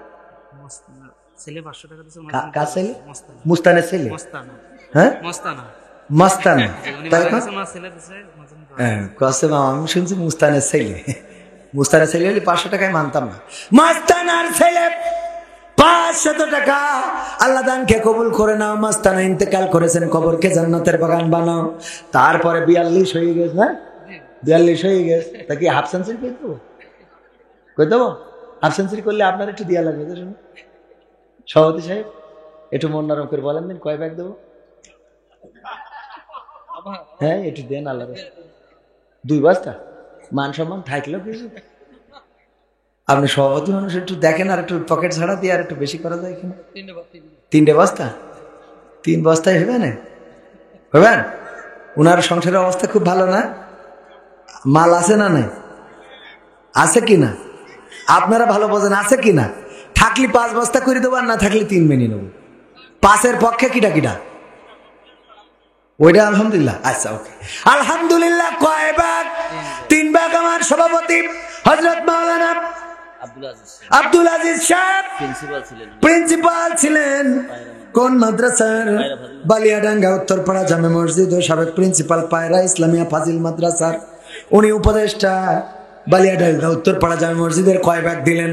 3 ব্যাগ মাদ্রাসার জন্য দিলেন। অনেকেই মনে করতে পারেন জোর করে কেন আদায় করছি। আমরা জোর করে যেই কটা নিলাম, আপনার জান্নাতে যাওয়ার জন্য একটু পথ আগাই দিলাম। ঠিক না বে ঠিক?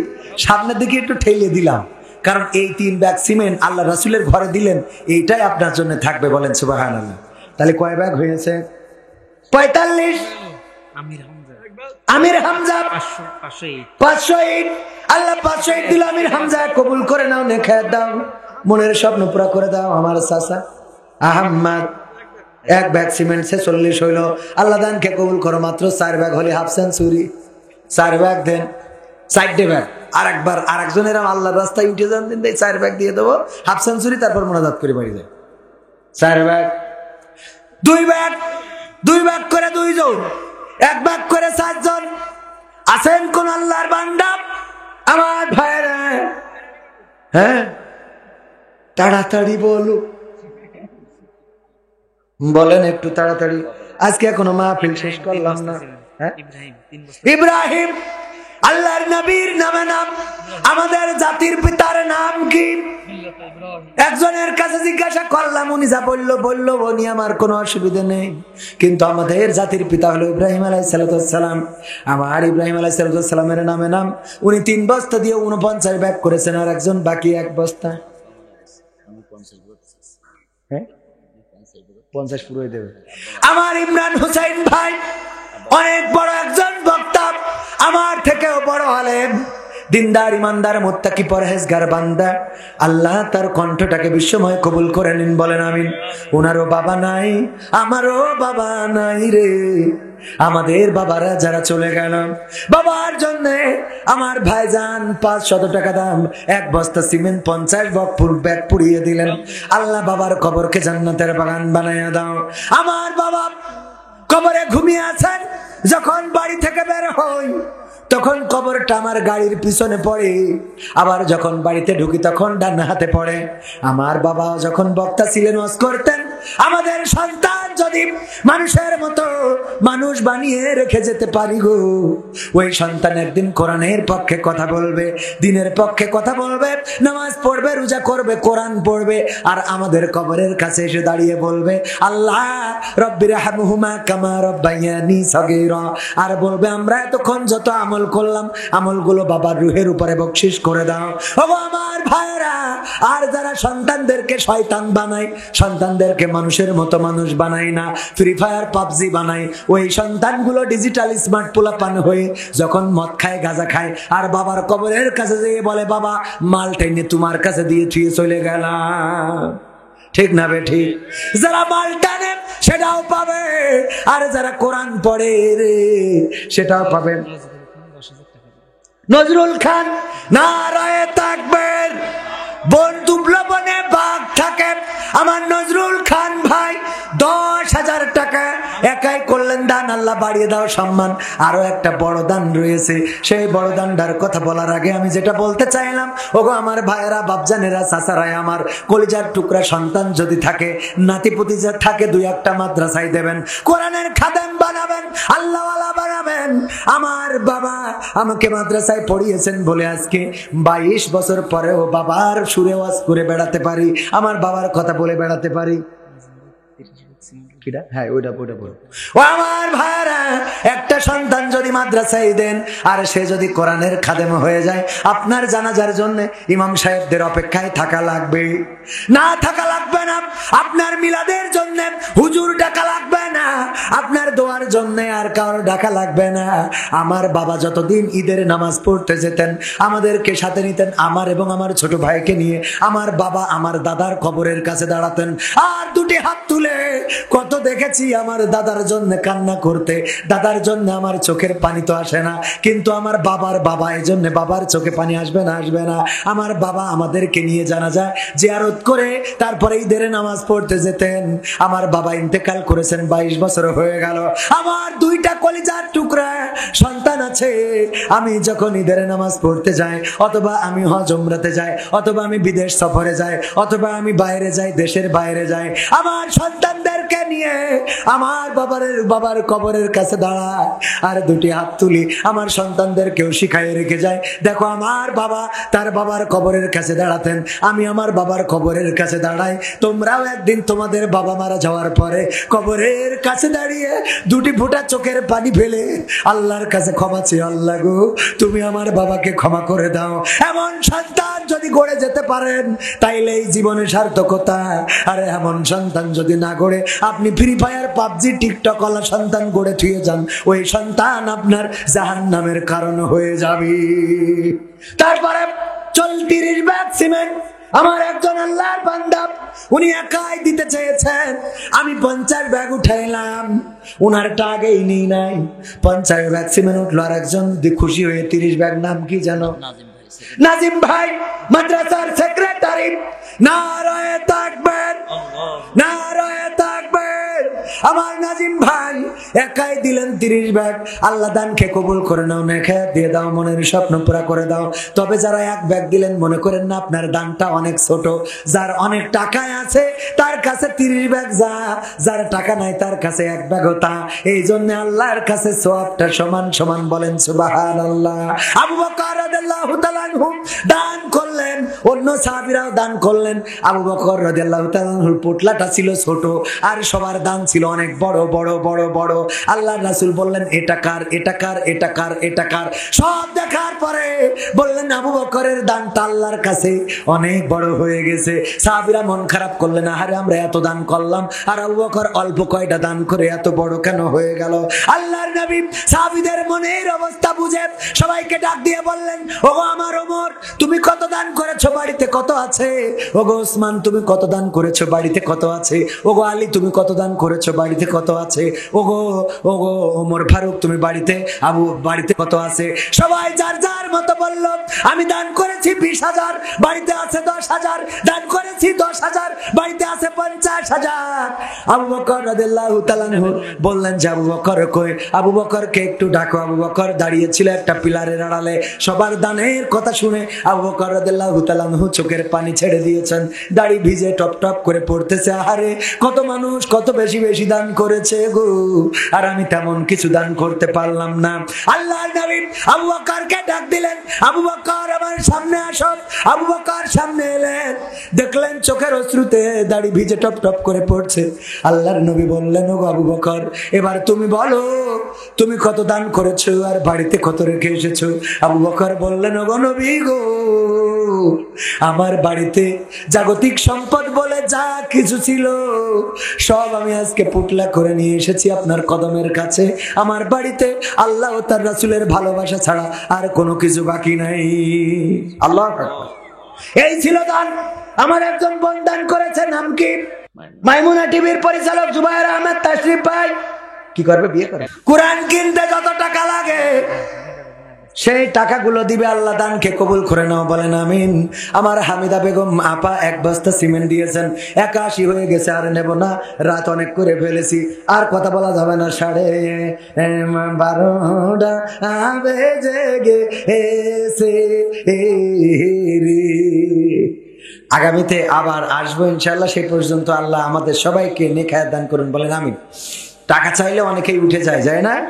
কিন্তু দুবলো বনে বাঘ থাকে, আল্লাহ বাছাইকৃত মানুষদেরকে রেখেছেন। এই যারা বসে আছেন, পরকালের ময়দান, কিয়ামতের ময়দান, এই মাহফিলটা আমার আপনারা নাজাতের ওসিলা হতে পারে। আল্লাহ বলবেন, ইকরা কিতাবাকা কাফা বিনাফসিকা আল-ইয়াওমা আলাইকা হাসিবা। পড়ো তোমার কিতাব, তুমি পড়ে তোমার হিসাব করে দাও। ওই দিন কিতাব উল্টাইলে সব আমলনামা পাওয়া যাবে না, যাবে না।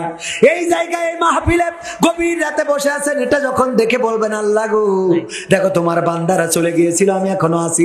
আল্লাহ চাইলে এই মাহফিলের ওসিলায় গোটা জিন্দেগির গুনাহ ক্ষমা করে দিয়ে জান্নাতের বাসিন্দা বানিয়ে দিতে পারে, বলেন সুবহানাল্লাহ। মুর্শিদা 500 টাকা, গফুরের বউ, গফুর সাহেবের বউ, আব্দুল গফুর সাহেবের বউ 2 বস্তা সিমেন্ট দান করেছে। আল্লাহ দানকে কবুল করে নাও, নেখায়াত দান করে দাও। আল্লাহ মনের নেক বাসনা পুরা করে দাও। যে যা দান করবেন, আরো যদি দিতে চান দিতে পারেন। আর কোনো কথা না বলে আমরা আর যারা দেবে তারা এনে লিখে দেন, কোনো অসুবিধা নেই। কোরআন কেনার জন্য একজন ও হয়ে গেছে, তাশরিফ ভাই কোরআন কিনে দেবেন যতখানা লাগে ছাত্রদের জন্য। আল্লাহ দানকে কবুল করে নাও। সিমেন্ট হয়েছে, ইট হয়েছে, আর খালি বাকি রয়েছে বালু। তো বালু ওই রাস্তায় যখন ঢেলে দিয়ে যাবে, ভরে নিয়ে চলে আসবে। হ্যাঁ, ও হ্যাঁ, আমার ভাইজান শোনাবো না? বিদায় দিলাম যারে চলে, সেই না দূরের দেশে ফেরেশতারা করবে বরণ তোমায় ভালোবেসে। ও আমার ভাইরা, এই মানুষটা যেদিন ইন্তেকাল করল, আমি আমার ক্যামেরাম্যানকে নিয়ে ছুটলাম।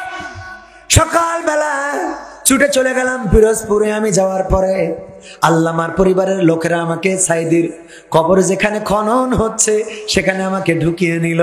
আমি নিজ হাতে কবর খোঁড়ার সুযোগ পেয়েছি। ওই কবরে আল্লামার দেহখানা ধরে নামানোর সুযোগটা আল্লাহ হতভাগাকে দিয়েছিলেন। ওগো আমার ভাইরা, ওই দিন যখন দেখলাম লাখো লাখো মানুষ কোরআনের পাখির জন্য কলিজা উজাড় প্রেমে পাগল হয়ে আল্লাহর দ্বীনের জন্য লড়াই সংগ্রাম করার জন্য কোরআনের ময়দানে কোরআনের যুদ্ধে এসেছে, ইসলামের যুদ্ধে এসেছে, তখন শহীদ হওয়ার পরে তার লাশটাকে আল্লাহ রাব্বুল আলামিন ফেরেশতার মাধ্যমে আসমানে তুলে নিয়ে আর সে আজিমের কাউসারের পানি দিয়ে গোসল করিয়ে তারপরে পৃথিবীতে পাঠিয়ে দিয়েছেন। বলেন সুবহানাল্লাহ। হানজালা রাদিয়াল্লাহু তাআলা আনহুকে ফেরেশতারা বরণ করে নিয়ে গোসল করিয়েছিলেন। এখনকার জামানায় যারা আল্লাহর কোরআনের পাখিদেরকে চেনে না, যারা কোরআনের খাদেমদেরকে চেনে না, যারা আল্লাহওয়ালা ব্যক্তিদেরকে চেনে না, তাদের বরণ করার জন্য আল্লাহর ফেরেশতারাই যথেষ্ট। বলেন সুবহানাল্লাহ। আরেকজন ছোট মানুষ জিয়াদ ভাই, উনার সন্তান, ছোট সন্তানের মাধ্যমে 1000 টাকার একটা নোট দাবি জানিয়েছিলাম, উনি সেই দাবিটা পূরণ করলেন। 1000 টাকার নোট দিয়ে উনি উনার দাবিটা পূরণ করে দিয়েছেন। আল্লাহ কবুল করে নেন, বলেন আমিন। আমার সভাপতি সাহেব 1 মিনিট কথা বলবে, তারপর আমরা মুনাজাত দেব, তারপরে চলে যাব ইনশাআল্লাহ।